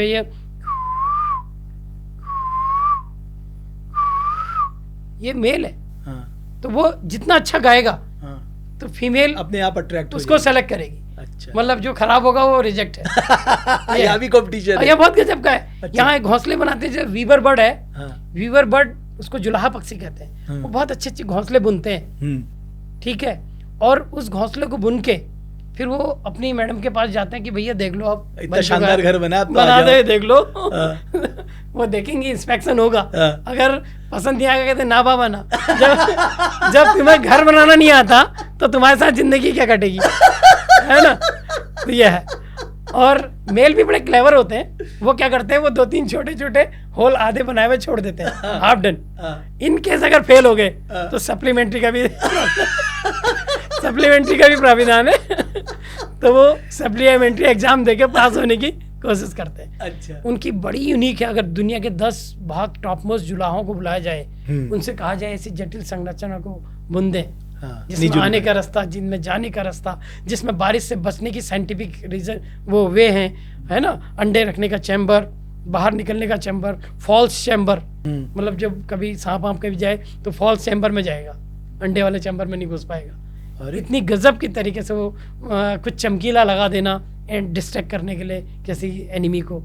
और हवा में लटकते हुए घोंसले, जो बुनकर पक्षी होते हैं, जुलाहा पक्षी, एक जो पक्षी सिलने वाला होता है टेलर बर्ड, वो इतनी गजब की कलाकारियां हैं। हॉर्नबिल की जो नेस्टिंग बिहेवियर है वंडरफुल। क्या है उसकी नेस्टिंग बिहेवियर ये है कि वो एक बड़ा सा पेड़ ढूंढता है। हॉर्नबिल को हम धनेश कहते हैं, हाँ। है ना, वो उसका चोंच बड़ा, चोंच के ऊपर एक और चोंच होता है, हाँ। हॉर्नबिल कहते हैं। अच्छा, ओवर द बिल लंबी होती है ना, लेकिन लंबी होती है, हाँ। और इतना बड़ा पक्षी होता है। तो वो दोनों मिलकर जो एक बड़ा सा पेड़ ढूंढते हैं जिसमें खोखला हो, और उस खोखले को दोनों मिलकर साफ करते हैं अंदर से। ठीक है, अपनी चोंच से साफ करेंगे। फिर इस बीच जो है मेल और फीमेल बहुत सारी मिट्टी इकट्ठी करके लाते हैं और एक जगह पर गिराते रहते हैं। अच्छा, और वहीं कहीं पर जो है वो ड्रॉपिंग भी करते रहते हैं। बाद में उसी मिट्टी को जब वो पानी में मिक्स हो जाती है ना, इस तरीके से मिल जाएगी बहुत लंबे समय के बाद, तो उसी मिट्टी से वो अपना घोंसले की दीवार बनाते हैं। पूरी दीवार बनाने के बाद जब छोटा सा स्पेस रह जाता है तो जो मादा हॉर्नबिल होती है ना, वो इतनी बड़ी होती है, वो अपने पंखों को छोड़ती है। और जब वो अपने पंखों को छोड़ती है तो वो छोटी हो जाती है साइज में, और वो उसके अंदर चली जाती है। और वो उसके अंदर चली जाती है, मेल जो होता है उसको पूरी तरीके से बंद कर देता है, उस खोखले को। उसमें केवल 2-3 छोटे छोटे होल छोड़ देता है ऑक्सीजन के लिए और फूड के लिए। अब यहाँ से शुरू होती है जिंदगी की जो सुंदर सी कवायद है, जीवन को जीने की जस्तजू जो है, एक नई संतति पाने की जो चाहत है, उस राह में मेल की अपनी जो श्रद्धा है वो यहाँ शुरू हो जाती है।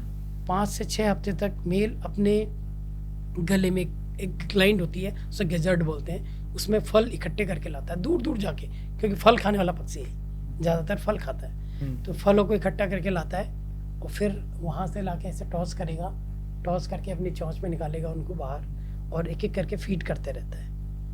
और मादा वहाँ खाते रहती है और अपनी पारिवारिक जिम्मेदारी को बेहतर अंजाम देती है। मादा वहाँ अंडे देती है, अंडे सेती है रोज़ प्रॉपर तरीके से, और वहीं रहती है बंद। और ये 5 से 6 हफ्ते वहीं रहने का जो कवायद है, उसके बाद मेल रोज कान लगा के सुनते रहता है। जिस दिन अंदर से आवाज़ आती है ऑल इज़ वेल, अच्छा। उस दिन जो है दोनों मिलकर दीवार को तोड़ते हैं, हाँ। बच्चों को बाहर लाते हैं, हाँ। एज में लाके एक पुश कर देते हैं।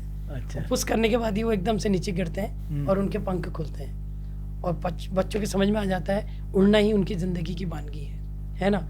और फिर वो उड़ने की कवायद जो उनकी वहाँ से शुरू हो जाती है। तो कितना डेडिकेशन है उस मेल बर्ड का, उस फीमेल बर्ड का अपनी आने वाली संतति के लिए, और कितनी बड़ी सीख है हमारी मानव जाति के लिए। हम लोग अपने आप को श्रेष्ठ कई मायने में मानते हैं, लेकिन ये बहुत बड़ा प्रश्न चिन्ह है हमारी श्रेष्ठता पे, है ना।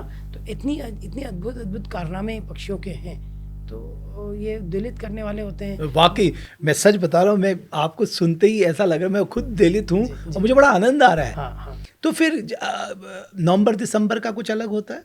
नवंबर दिसंबर में ज़्यादातर पक्षी जो होते हैं ना, हमारे पास माइग्रेटरी बर्ड्स आते हैं। अच्छा। हाँ, नवंबर दिसंबर जनवरी जो है हमारे यहाँ माइग्रेटरी बर्ड, माइग्रेशन बड़ा इंपॉर्टेंट और बड़ा महत्वपूर्ण और आंखों को खोल कर रख देने वाला और कानों को, बुद्धि को हिला कर रख देने वाला पहलू है पक्षियों का। मतलब माइग्रेशन भी जरूरी है ना? माइग्रेशन बहुत जरूरी है, और इंटरेस्टिंग है कि 30,000 किलोमीटर यात्रा तय करके एक छोटी सी 10 सेंटीमीटर की 8 सेंटीमीटर की चिड़िया 30,000 किलोमीटर की यात्रा करके, 20,000 किलोमीटर की, 10,000 किलोमीटर की यात्रा करके आपके गांव या आपके शहर या आपके जंगल में पहुंच रही है। और ठीक एग्जैक्ट अगर 8 दिसंबर को कोई चिड़िया पहुंच रही है तो आप उसको 8 दिसंबर को उस चिड़िया को देख सकते हैं, ठीक है। और दूसरा, एक एक्स पेड़ पर आपने उसको देखा तो अगले बार भी आपको उस पेड़ पर दिखाई पड़ेगी, ठीक है। कितना इंटरेस्टिंग है। नो कोई मैप, ना कोई डेट, ना कैलेंडर, ना कोई जीपीएस। उनका जीपीएस तो है, उनका बड़ा जो सुपर जीपीएस है उनके पास, और वो जो प्रकृति ने दिया, वो जो प्रकृति ने दिया है, जो हमारा मानव से निर्मित नहीं है। हिमालय की ऊंची चोटियों से ऊंचा उड़ान भर के हमारे देश में पक्षी आते हैं। वो हिमालय से भी ऊंचा उड़ के, बार हेडेड गीज है, हिमालय से भी ऊंची उड़ान भर के आता है, हिमालय को पार करके यहाँ पहुँचता है, साइबेरिया और रसा अफगानिस्तान जगहों से। तो यहाँ आते हैं पक्षी, निश्चित समय पर आते हैं और निश्चित समय पर वापस चले जाते हैं, है ना। और हर साल आते हैं मेहमान पक्षी। और जो है, तो हमारे स्वागत की क्या तैयारियां रहती हैं? हमारे स्वागत की देखिए, हम लोग जो है ना अपनी एक छोटी सी दुनिया में तो खोए हैं। हमें पक्षियों के बारे में कहाँ लोगों का वो रहता है इतना। यहाँ आदमी अपना नून गुड़ तेल में ही फंसा पड़ा है। सही बात है। पक्षियों की बात कहाँ कर रहे हैं। ये तो जो है ना, ये हमारे वहाँ जो बचने की जो कवायद है ना, मतलब इन चीज़ों के सोचने का हमारा ट्रेडिशन तो था, इन चीज़ों के बारे में सोचने का, लेकिन कालांतर में हमने अपने आप को इतनी जगहों पर फंसा लिया कि इन चीज़ों के बारे में हम सोचने का कभी वही नहीं रहता हमारा। हमें लोगों को पता ही नहीं रहता कि पक्षी माइग्रेट करके भी यहाँ आते हैं, इतनी दूर से यहाँ आते हैं, कभी कहाँ चले जाते हैं। हमने सोचना समझना तो अपना एक फिक्स वो बना दिया ना रूट, इसके अलावा तो हम देखते ही नहीं है। जैसे घोड़े आगे से पट्टी लगा देते ना, ऐसा कर लिया हमने अपने आप को। इन प्रकृति के बारे में, इन जायों के बारे में सोचने का, समझने का, इनके बारे में कुछ अध्ययन करने का, ये इनके बारे में उद्वेलित होने का हमारे पास कहाँ वक्त है। अब राजेश जी, जब हम छोटे थे ना तो एक कीड़ा होता था, ये मैं बता रहा हूँ गर्मियों की बात, हाँ, मार्च अप्रैल में, क्रिकेट बोलते हैं, हाँ, आवाज करता है ना, तो हम उसे हाथ में पकड़ भी लेते थे। हाँ, हमें बड़ा शौक था कि इसको पकड़ना है करके। वो हो गया जुगनू को पकड़ने के लिए, कैसे दौड़ते थे हम जुगनू को पकड़ने के लिए, कि जुगनू है उसको पालने के लिए कोई कहता था इसको तेल पिलाओ, है ना। नहीं, एक वो था, मुझे नाम तो याद नहीं पास आ रहा है। पास फेल वो यहाँ पर रख बता देगा, के पास फेल। अगर पास में उड़ गया तो पास होना है और फेल, ये तो फेल। तो हमने बड़ा किया है। एक बार हमने भी किया और मैंने तो जबरदस्ती उड़ाना पड़ा उसे, तब जाके मैं उस दिन जो है वो ग्रेस से मिलके पास उड़ ही नहीं रहा था वो, मैंने तब जाके ग्रेस मिला था, मुंह मार दी। अरे अद्भुत, अपने बचपन के दिन बहुत अद्भुत थे। तो ये है चिड़ियों को देखना, बचपन में गांव चले जाना और गांव में जो है अंडों को देखना, घोल, चिड़ियों के घोल देखना, मतलब ये सब डेस्टिनी थी ना। मेरी डेस्टिनी भी यही रही होगी, हम भी घोल देखने जाते थे। घोल में कितने अंडे दे रखे हैं, फिर वो एक सूपा लगा के ना चावल के दाने डाले, फिर वो पकड़ने हुए, वो पीछे से एक रस्सी बांधी उसमें, और जैसी वो आई चिड़िया तो एक तरह से खींच दी, वो बंद हो जाएगी, उसको पकड़ना हुआ, है ना। तो ये खेल जो है बचपन के हमारे। क्यों पहले हमारे घर में कितनी चिड़ियाएं होती थी, वही तो, क्योंकि गौरैया तो कहते हैं जहाँ गौरैया है उसके आसपास वो समृद्धि है ना। बट आज कहाँ है गौरैया।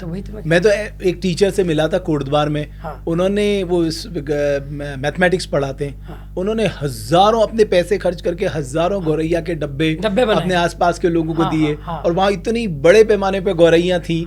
तो लोग बाग ऐसे भी हैं जो जानते हैं उसका महत्व, क्योंकि वो जितने भी इंसेक्ट जो हमको नुकसान पहुंचा सकते हैं उनको मार देती है, मार देते थे, है ना? बिल्कुल। और हमारा एनवायरनमेंट इतना स्वस्थ रहता है, तो हमें जीवन देने के लिए हमारी सुरक्षा कवच है गौरैया। हाँ, तो ये तो हमारी संस्कृति में देखिए, कौवे की पूजा, मतलब बिना कौवे के लिए ग्रास निकाला, कौवे के लिए और गोग्रास कौवे के लिए निकाले बिना। कौवे की आवाज को हमारे यहाँ क्या कहते हैं, वो कहते हैं कि कोई मेहमान आने वाला, कौवा किसका धन हल लेता, कोयल किसको दे देती है, पर कोयल मीठे बोल सुनाकर सबको वश में कर लेती है, है ना। तो और कौवे को माना जाता है, लेकिन हम कौवे को भी बुलाते हैं, है ना। उसकी भी पूजा, जो सबसे जगह निकृष्ट पक्षी जिसको मानते हैं, हमारे वहाँ उसकी भी पूजा का प्राविधान है। बिल्कुल, आज भी क्योंकि हम प्रकृति के नजदीक थे, इतने नजदीक हैं, क्योंकि हमारा जो जीने का जो तरीका था ना, वो हमें प्रकृति के साथ जोड़कर रखता था। एग्जैक्टली, जहाँ पेड़ अगर फलों से आच्छादित तो हमें जीने की प्रेरणा ही तो दे रहा है कि तुम कितने भी ऊपर पद में पहुंच जाओ, लेकिन हमेशा जमीन से जुड़े रहना, जड़ों से जुड़े रहना। तो ये प्रकृति तो संदेश देती है। हमारा प्रकृति का संदेश ये था ना, जहाँ ये सुबह बच्चों को ये सिखाया जाता था कि सुबह उठकर जो है धरती माँ को प्रणाम करना, उन्हें धन्यवाद करना। समुद्र वसने देवी पर्वत स्तन मंडले विष्णुपति नमस्तुभ्यं पादर्श पशु चमस्सु में, उसको प्रणाम करते हुए, धन्यवाद करते हुए अपनी इस धृष्टता का जो है क्षमा मांग रहे हैं कि हम अब तेरे पर पैर रख रहे हैं। जहाँ हम एक छोटी सी घास के बिना, धूप होती है ना, उसके बिना हम अपने घर में शुभ कार्य की कल्पना, बिल्कुल, हम गणपति देवता के धूप ही तो चढ़ाते हैं ना, सब तब जाके शुभ कार्य शुरू होते हैं, है ना। जब बच्चों का नामकरण होता है तो उसका धरती पूजन होता है, धरती में पैर छुआया जाता है, उसकी पूजा होती है, धरती में पैर रखने की, और सूरज दिखाया जाता है उसे, सूरज की पूजा होती है, चांद तारों की पूजा जहाँ होती हो, है ना, जहाँ नदी नाले धारों की पूजा होती हो।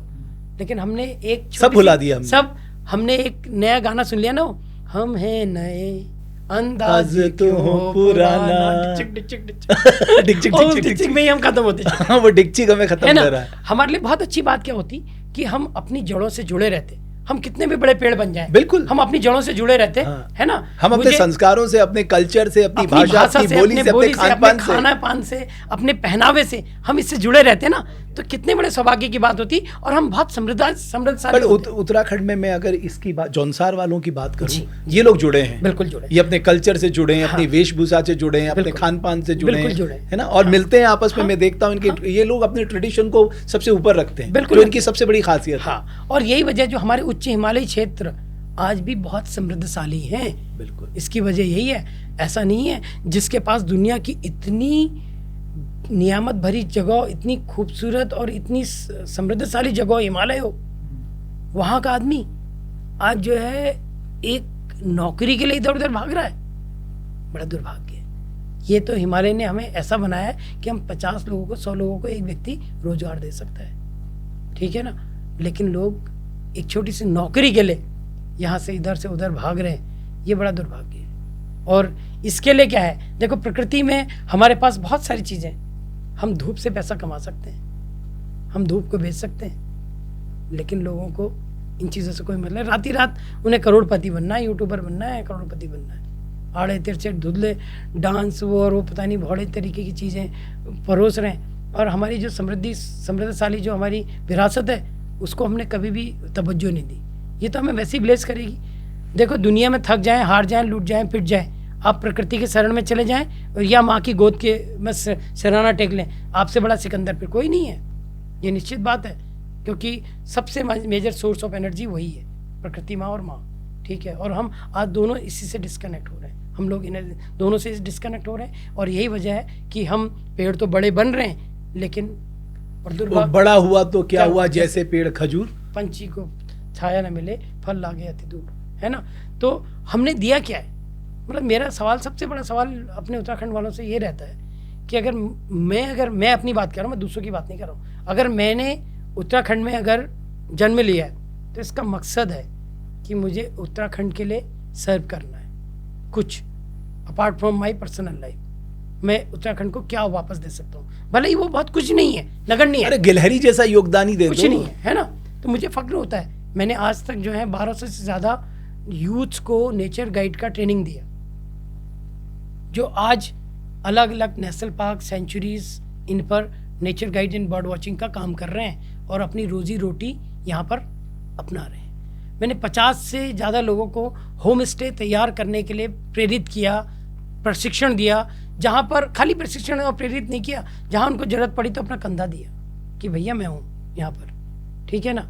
मैंने जो है उत्तराखंड में मानव वन्यजीव संघर्ष हो रहा है, मैंने 100 से अधिक गाँवों में अभी तक एक कैंपेन चलाया कि change your behaviour, we can not change the behaviour of animal, so change your behaviour, shift the focus, ठीक है, कि इसको बोलते हैं लिविंग विद एनिमल्स, हम जानवरों के साथ कैसे रह सके, ठीक है। मैंने 27 वुमेन सेल्फ हेल्प ग्रुप को प्रेरणा देने का काम किया, काम उन्होंने किया, मैं तो खाली एक प्रेरणा मात्र बन पाया उनका, और उन्होंने आज अपना एक अच्छा एम्पायर स्टार्ट कर दिया। सब लोग अपने अपने उसमें समृद्धशाली तरीके का है, कोई अचार ही बेच रहा है, कोई जो है आमले की वो बना के बेच रहा है, टॉफ़ी बना के बेच रहा है, लेकिन कर रहा है, ठीक है ना।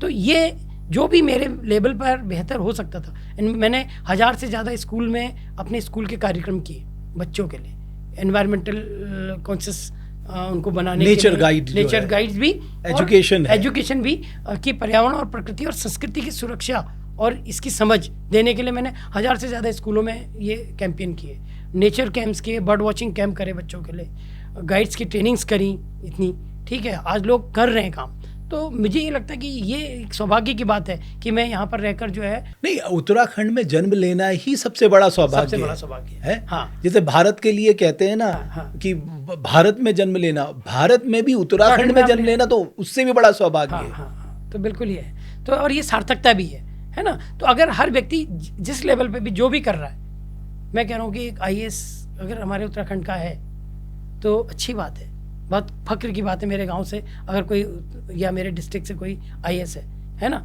हो सकता है कि मैं जब तक ड्यूटी में हूँ मेरे को उतना टाइम नहीं मिल पाए, लेकिन मैं कहता हूँ रिटायरमेंट के बाद कम से कम मैं अगर अपने एक डिस्ट्रिक्ट से 2 या 4 IAS लड़कों को तैयार नहीं कर सका तो मेरे IAS बनने का कोई अर्थ नहीं है ना। मतलब सवाल ये है, आपने अपने जीवन में जो अचीव किया, आप दूसरे के जीवन में क्या बदलाव ला रहे हैं, बस अपने कामों से, अपने कर्मों से, वो बहुत इंपॉर्टेंट मायने रखता है। वो इम्पोर्टेंट है ना। तो जो चीज़ जो सफल उदाहरण है और मैंने उसको जिया है, उस उदाहरण को, जो इसको मैं green business, the way of green path या ग्रीन बिजनेस डेवलपमेंट कहता हूँ, तो वो ये बहुत महत्वपूर्ण है। और जब तक हमारे यहाँ के लोग बिजनेस मॉड्यूल को नहीं अपनाएंगे, और ये जो नेचर बेस्ड बिजनेस है ना, ये ग्रीन बिजनेस जो है, ये जीरो इन्वेस्टमेंट पे है, जीरो इन्वेस्टमेंट। ठीक बात है ना, इसमें बहुत ज़्यादा इन्वेस्टमेंट की ज़रूरत नहीं है, ये सोचों को बेचने वाला है ना। कई लोगों ने जो है धूप सेकने के पैसे लेने लगे हैं ना लोग गांव में, कि भाई वो एक मैट बिछाते हैं, इधर पानी का तांबे के बर्तन में पानी रखा हुआ होता है, इधर एक बुक शेल है, बुक शेल में जो है बुक्स लगी हुई हैं और लोग आ रहे हैं उसमें आराम कर रहे हैं, और वो 500 रुपये की एक्टिविटी है। आप अब्रॉड से लोग आ रहे हैं, वहाँ धूप इतनी अच्छी होती नहीं है, वो फर्स्ट क्लास दिन भर घाम तापा उन्होंने और पानी पिया और इधर किताबें पढ़ी, और 500 रुपये एक्टिविटी का लोगों ने कमा लिया। आपने सही कहा, हिमालय ने हमें सब कुछ दिया, प्रकृति ने हमें सब कुछ दिया। वो बॉडी सर्फिंग करते हैं लोग, पानी में फ्लूट करते हैं, एक जैकेट ही तो है, जैकेट पहना दी और उनसे कहा कि भी इसमें पानी में ऐसे लेटो, फ्लूट करो, और वो फ्लूट कर रहे हैं, और 500 रुपये की एक एक्टिविटी है, 15 मिनट में 500 रुपये वो जो है बारी दे जा रही। मेरा तो बिजनेस ही यही है, मैं चिड़िया देख रहा हूँ और चिड़िया दिखाता हूँ लोगों को, मैं पेड़ देख रहा हूँ, मैं पेड़ दिखा रहा हूँ, लोग जो मैं जानवर दिखा रहा हूँ, मेरे को इससे पैसे ही तो मिल रहा है। 3000 रुपये रोज़ का मिलता है, अगर मैं किसी को बर्ड वॉचिंग पे ले जाऊँगा 3000 रुपये रोज़ की एक्टिविटी है। और क्या कहते हैं, हमारे उत्तराखंड में 700 प्रकार के पक्षी हैं, लेकिन अगर हम बर्ड वॉचर ढूंढते हैं यहाँ पर तो हमारे फिंगर टिप्स में बर्ड वॉचर है। तो हमने दूसरों तक वो इन्फॉर्मेशन तो है, लोग करना ही नहीं चाहते हमारे पहाड़ के लोग। हमने तो कई जगह बर्ड वॉचिंग के लिए कैंप कर दिए, कई जगह पर बर्डिंग वो कर दी है ना, लोग कर ही नहीं पा रहे हैं उसको, वो सेल ही नहीं कर पा रहे हैं, वो प्रोडक्ट नहीं बन पा रहे हैं, वो उसको समझ नहीं पा रहे हैं। उनके लिए तो एक बाहर की जो चकाचौंध की दुनिया है ना, वो बहुत बड़ा मायने रखने लग गई ना, जो ग्लैमर की दुनिया, जो जिनको दिल्ली या मुंबई या ऐसी जगहों का वो होने लगा है। लोगों को यह है नहीं कि मुझे अपने घर में रहकर कुछ ऐसा करना है जिसको हम ग्रीन बिजनेस कह रहे हैं। जिस दिन हम ये समझने लग जाएंगे तो उस दिन जो है हम काफ़ी हद तक अपना जो माइग्रेशन है उसको रोक पाएंगे। हम अपनी जो दरिद्रता जो हमारी बढ़ते जा रही है पहाड़ों में, उसको समृद्धशाली उसमें बन पाएंगे, है ना। देखिए योजना ही है, देखिए हमारे जो खाली खेत है ना, बेचने से अच्छा भाई साहब अगर हम केवल वो लगा दें, उसमें सोलर पैनल लगा दें, वो भी कमाई का जरिया है, वो भी कमाई का जरिया है। आपकी लैंड आपके पास तो रहेगी। आपने तो वो कितना बड़ा दुर्भाग्य कि बड़े बुजुर्गों ने 4 पीढ़ी 200-300 साल पुराने पहले उस विषम परिस्थिति में उन जगहों को कमानी खेत बनाए, कमानी मतलब जिसमें कमा सकते हैं, हाँ। है ना। और हमारा योगदान क्या रहा कि हमने उनको बंजर कर दिया, हमने उनको बंजर कर दिया। हमारा बस इतना ही योगदान कि हमने तो बंजर छोड़ा, और बंजर छोड़ने के बाद भी हमने उसको बेच दिया, है ना। तो हमने अपनी जड़ों को बेच दिया, हमने अपनी श्रद्धाओं को बेच दिया, उन बुजुर्गों की श्रद्धाओं को बेच दिया, उन बुजुर्गों का जो मान था उसको बेच दिया। तो ऐसी स्थिति में क्या करेगा, इस पहाड़ के लिए क्या करेंगे? बिल्कुल है नहीं है। राजेश जी, हमने पक्षियों की बात की, थोड़ा पशु के बारे में भी बात कर लेते हैं ना। हाँ। कि उनके बारे में बताइए ना, उनके बिहेवियर के बारे में, उनकी साउंड्स के बारे में, किस तरह से जंगल में हमें पता लगता है, या इंटरप्रिटेशन किस तरह से होता है उनका। देखिए सारे पक्षी जो वन्य जीव है ना, सारे जो हैं किसी न किसी तरीके से बताते हैं। तो हमारे जैसे जंगलों में मुख्य तो जो वैसे तो सारे जानवर बताते हैं, ठीक है ना, मुख्य तो, लेकिन जो स्पॉटेड डियर है वो बाघ की उपस्थिति का जो है एहसास करा देता है, ठीक है। तो वो तो बेसिकली जो है जैसे ही उसको फील होगा तो वो पहले वोकेशनल सिग्नल जो होते हैं उनको देने लगेगा, या फिर ऐसे जो बॉडी लैंग्वेज उसके साइनेजेस हैं, कान हिलाना, कान खड़े कर लेना, टेल कान खड़े हो जाते हैं, टेल को अप एंड डाउन करना, पैर को टैप करना बार बार, है ना। फिर उसके बाद इस तरीके से कॉल करता है ना। फिर जो है सांबर डियर है वो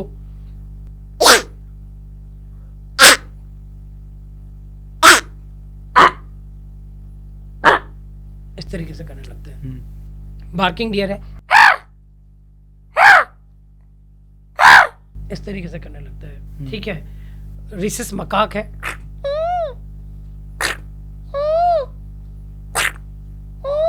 इस तरीके से करता है। लंगूर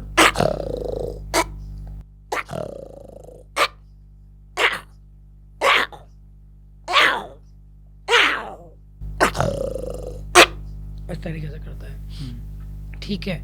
और इसके अलावा वो ये होता है आपका छोटी जो ढेड़ू जिसे हम बोलते हैं, जंगली बिल्ली,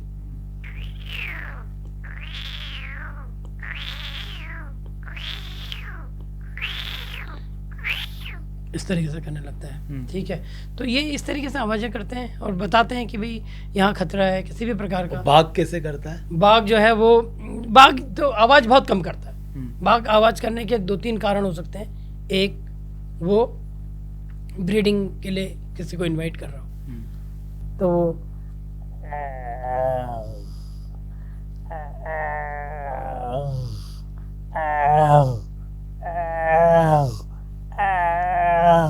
इस तरीके से करते हैं। फिर वो मेल होता है,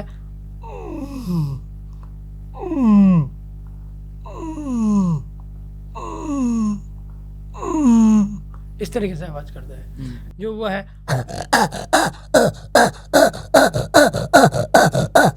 लेपर्ड, इस तरीके से करता है। अच्छा। है ना? तो ये अपनी आवश्यकताओं के लिए ही करते हैं। या फिर जब भी कोई गुस्सा हो गया,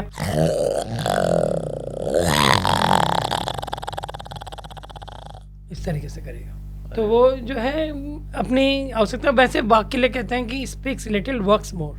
अच्छा। बोलता बहुत कम है, बाघ की ये खासियत है। वो साइलेंस हंटर है, साइलेंस किलर है। केवल ये ब्रीडिंग के लिए या कभी पैनिक हो जाएगा तो तब इससे करता है, बस ये। और हाथी? हाथी जो है वो भी बहुत कम बोलता है। वो भी जब हाथी का जो बच्चा है वो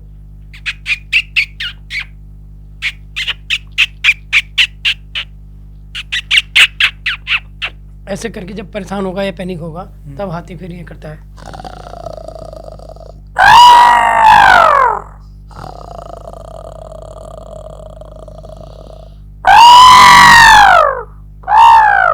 इस तरीके से अच्छा। वो करेगा। एक अक्खड़ हाथी के बारे में भी अक्कड़ हाथी जो होता है वो मेल हाथी है। हाँ। और मेल में जो होता है डोमिनेंट मेल।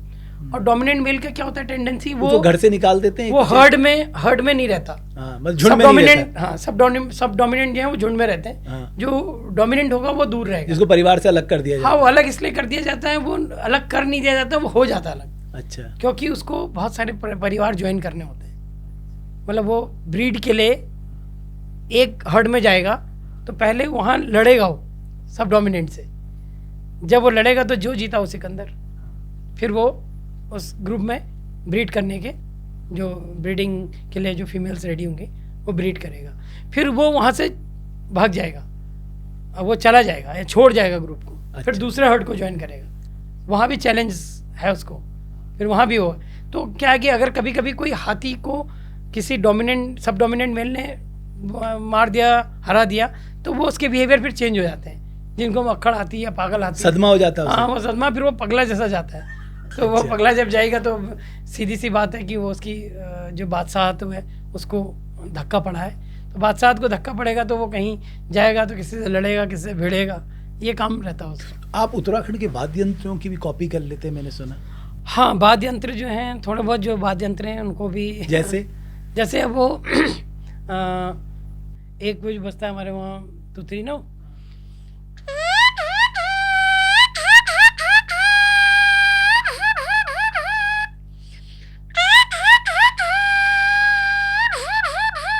इस तरीके से बजती है नहीं है। हाँ। फिर एक वो बजता है हमारे वहाँ सहनाई।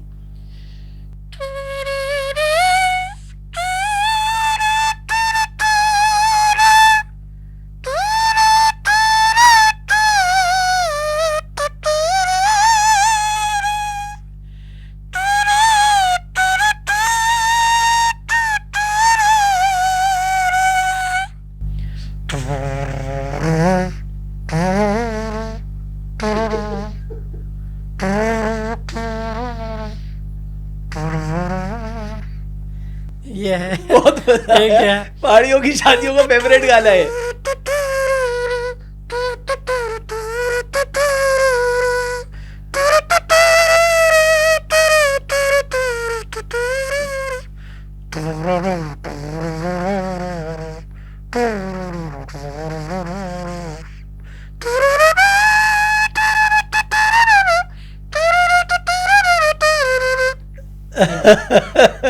एक है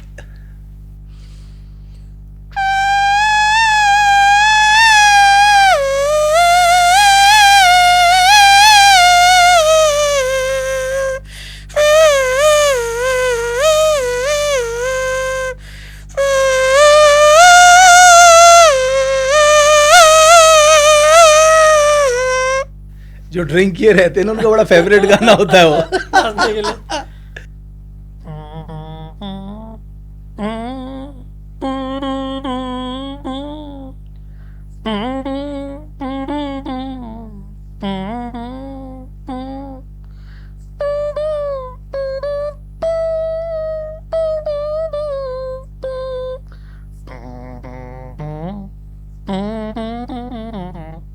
ऐसी खाली खेल लगने के लिए, टाइम पास करने के लिए होते हैं। बहुत अच्छा, लेकिन पता Yeah. क्या है, हाँ। ये मजाक नहीं है, बिकॉज आपको कितना मतलब ध्यान लगा के अपनी अंतरात्मा में इन चीज़ों को समेट के तभी तो आप उसको रिफ्लेक्ट कर पाते हैं जैसा आप कर पा रहे हैं। पुराने समय में हमारे पास लिखने की कला तो होती थी, एक टाइप राइटर होता था, उसकी आवाज़ ऐसे करते हैं।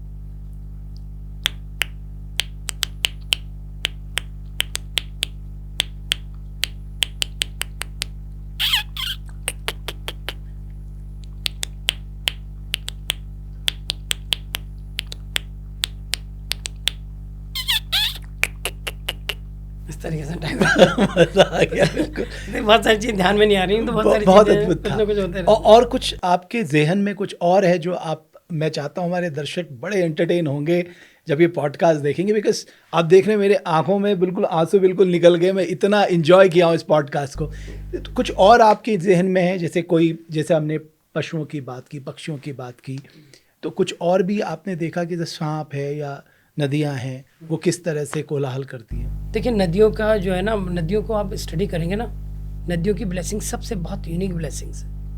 बर्ड्स की साउंड्स का ब्लेसिंग बहुत गजब का है। अब पक्षियों, ये पता है, पक्षियों के जो साउंड्स हैं उनसे बहुत सारी जो हमारी प्रॉब्लम्स हैं वो क्योर हो रही है, और ये साइंस भी है, और ये एक मेडिकेशन का एक नया मेथड है। पक्षियों की साउंड से जो है आपको क्योर कर रहे हैं, बहुत सारी डिजीज़ जो है ख़त्म हो रही है, ठीक है। और मेंटल स्ट्रेस तो आप जिस दिन से बर्ड वॉचिंग करना शुरू कर दें, आपका मेंटल स्ट्रेस जो है वो 30-40% जो है स्ट्रेस रिलीज हो जाएगा, ये निश्चित रूप से बात है। ये वाइब्रेशन है उनकी। देखिए, हमारे वहाँ आपको ध्यान है, पुराने समय में कुछ भी झाड़ते थे, एक पंख से ही झाड़ देते थे। हाँ हाँ, मोरपंखी, मोरपंखी से या सौल पिरूल से, और क्या कहते हैं ये इसके ऋषि के पंख से उसको झाड़ देते थे, ठीक है। तो कितनी वो वाइब्रेशन ही तो है उसमें। तो ये बहुत सारी जो है, मोर का भी कर लेते मोर हैं के हम। पंख से, हाँ, इस तरीके से करता हूँ। तो बेसिकली ये है। तो मेन चीज़ क्या है कि ये भी एक वो है। तो नदियों की साउंड्स का भी जो है ना, हर बार, हर पहर में, रात के हर पहर में अगर आप उसको सुनेंगे और अगर आप रिकॉर्ड करेंगे उसको, तो उसके साउंड्स में बहुत वेरिएशन है ना। और दूसरी क्या है, उसकी मेडिटेशन भी बिल्कुल अलग अलग है। ब्रह्म मुहूर्त के नदी के पास के मेडिटेशन का इम्पैक्ट बिल्कुल अलग है, और फिर ब्रह्म मुहूर्त के बाद सूर्योदय के समय जो नदी का वाइब्रेशन है उसका मेडिटेशन करेंगे, बिल्कुल अलग है। फिर डे टाइम पर अगर आप उसके पास मेडिटेशन करेंगे तो बिल्कुल अलग इम्पैक्ट है।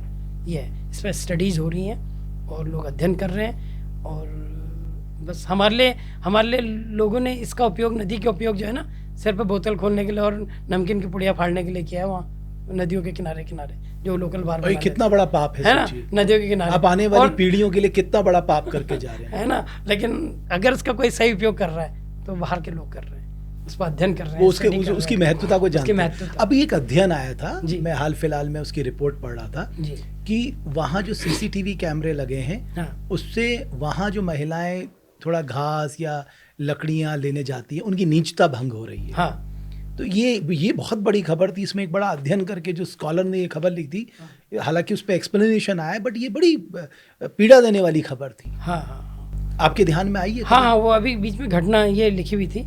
अब उसमें भी बड़ा कंट्रोवर्सी है। उसमें एक कंट्रोवर्सी भी, देखिए, जंगल जो है ना, सही मायने में जानवरों की ही निजता का जगह है, आदमी की निजता की जगह जंगल नहीं है, ठीक है। बेशक हम अपने उपयोग की सामग्रियों को लाने के लिए जंगल जाते हैं, और हमारा जंगल का पुराना रिश्ता है, लेकिन किसी भी प्रकार की निजता के लिए इसका बहुत ज़्यादा उपयोग जंगल में हमारे वहाँ पता है कि बाथरूम भी, जब पहले तो हमें ये भी बताया जाता था कि जंगल में कहीं पेशाब नहीं करनी है, किसी पेड़ के नीचे पेशाब नहीं करनी है ना, नदी के पास पेशाब नहीं करनी है, ठीक है, ये सारी चीज़। और अगर बहुत मजबूरी होती है तो ये भी बताया जाता है कि वहाँ पर उस जगह के लिए, उस जगह से क्षमा मांग लो, ठीक है, कि भाई मुझसे अपराध हुआ है या हो रहा है या मैं कर रहा हूँ मजबूरी में।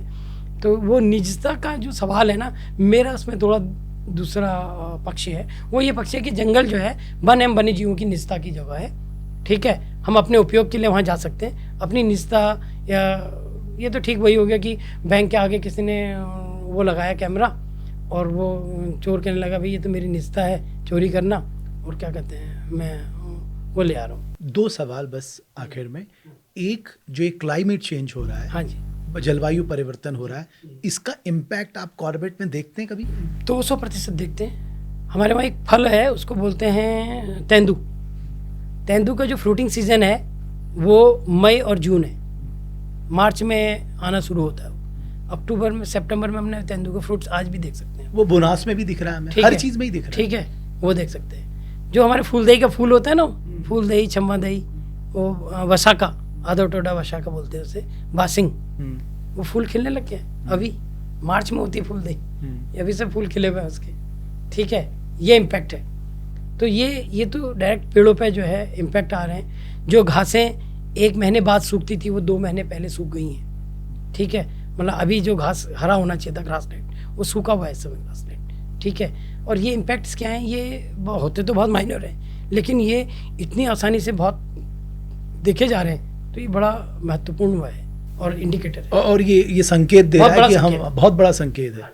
ये सारे संकेत मनुष्यों को उनकी करतूत का, हाँ, उनको दिखा रहे हैं कि भाई तुम्हारी करतूतों की वजह से ये सब हो रहा है करके। एक आखिरी सवाल जी, अगर माना जाए कि मैं आपको एक जिम्मेदारी दूं जी, हाइपोथेटिकली मैं कह रहा हूं, हाँ, कि कॉर्बेट में बदलाव लाने हैं, हाँ, हमें रिस्पॉन्सिबल टूरिज्म की ओर बढ़ना है, हमें लोगों को सही मायने में कॉर्बेट का मतलब क्या है, कॉर्बेट और प्रकृति की खूबसूरती क्या है, वहाँ जितने भी इंसेक्ट हैं, वहाँ जितने भी स्नेक्स हैं, जितने भी हमारे पशु पक्षी हैं, तो आप क्या ऐसा करना चाहेंगे 3 काम जो आपको लगता है होने बहुत ज़रूरी है?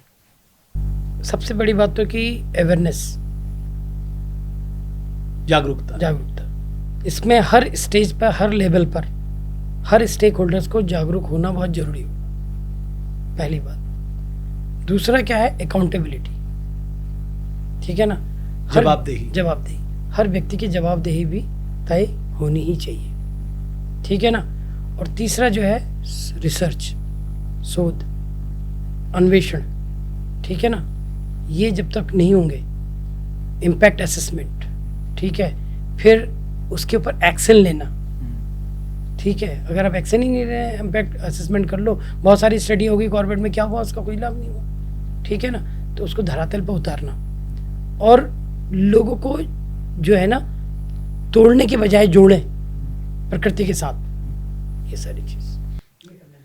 राजेश जी, मैं ये कह सकता हूँ कि देवभूमि डायलॉग के अब तक जितने भी पॉडकास्ट हुए उनमें सबसे लंबा, सबसे एंटरटेनिंग और सबसे ज़्यादा अवेयर करने वाला, एजुकेट करने वाला और लोगों को प्रकृति के महत्व को समझाने वाला ये पॉडकास्ट है। और इसका पूरा श्रेय मैं आपको दूंगा, बिकॉज जो आपने 35-36 साल की साधना की है, ये 1.5-2 घंटे बहुत कम होते हैं उन 36 वर्षों को देने के लिए, लेकिन आपने बहुत खूबसूरती से उन सारी बातों को लगा।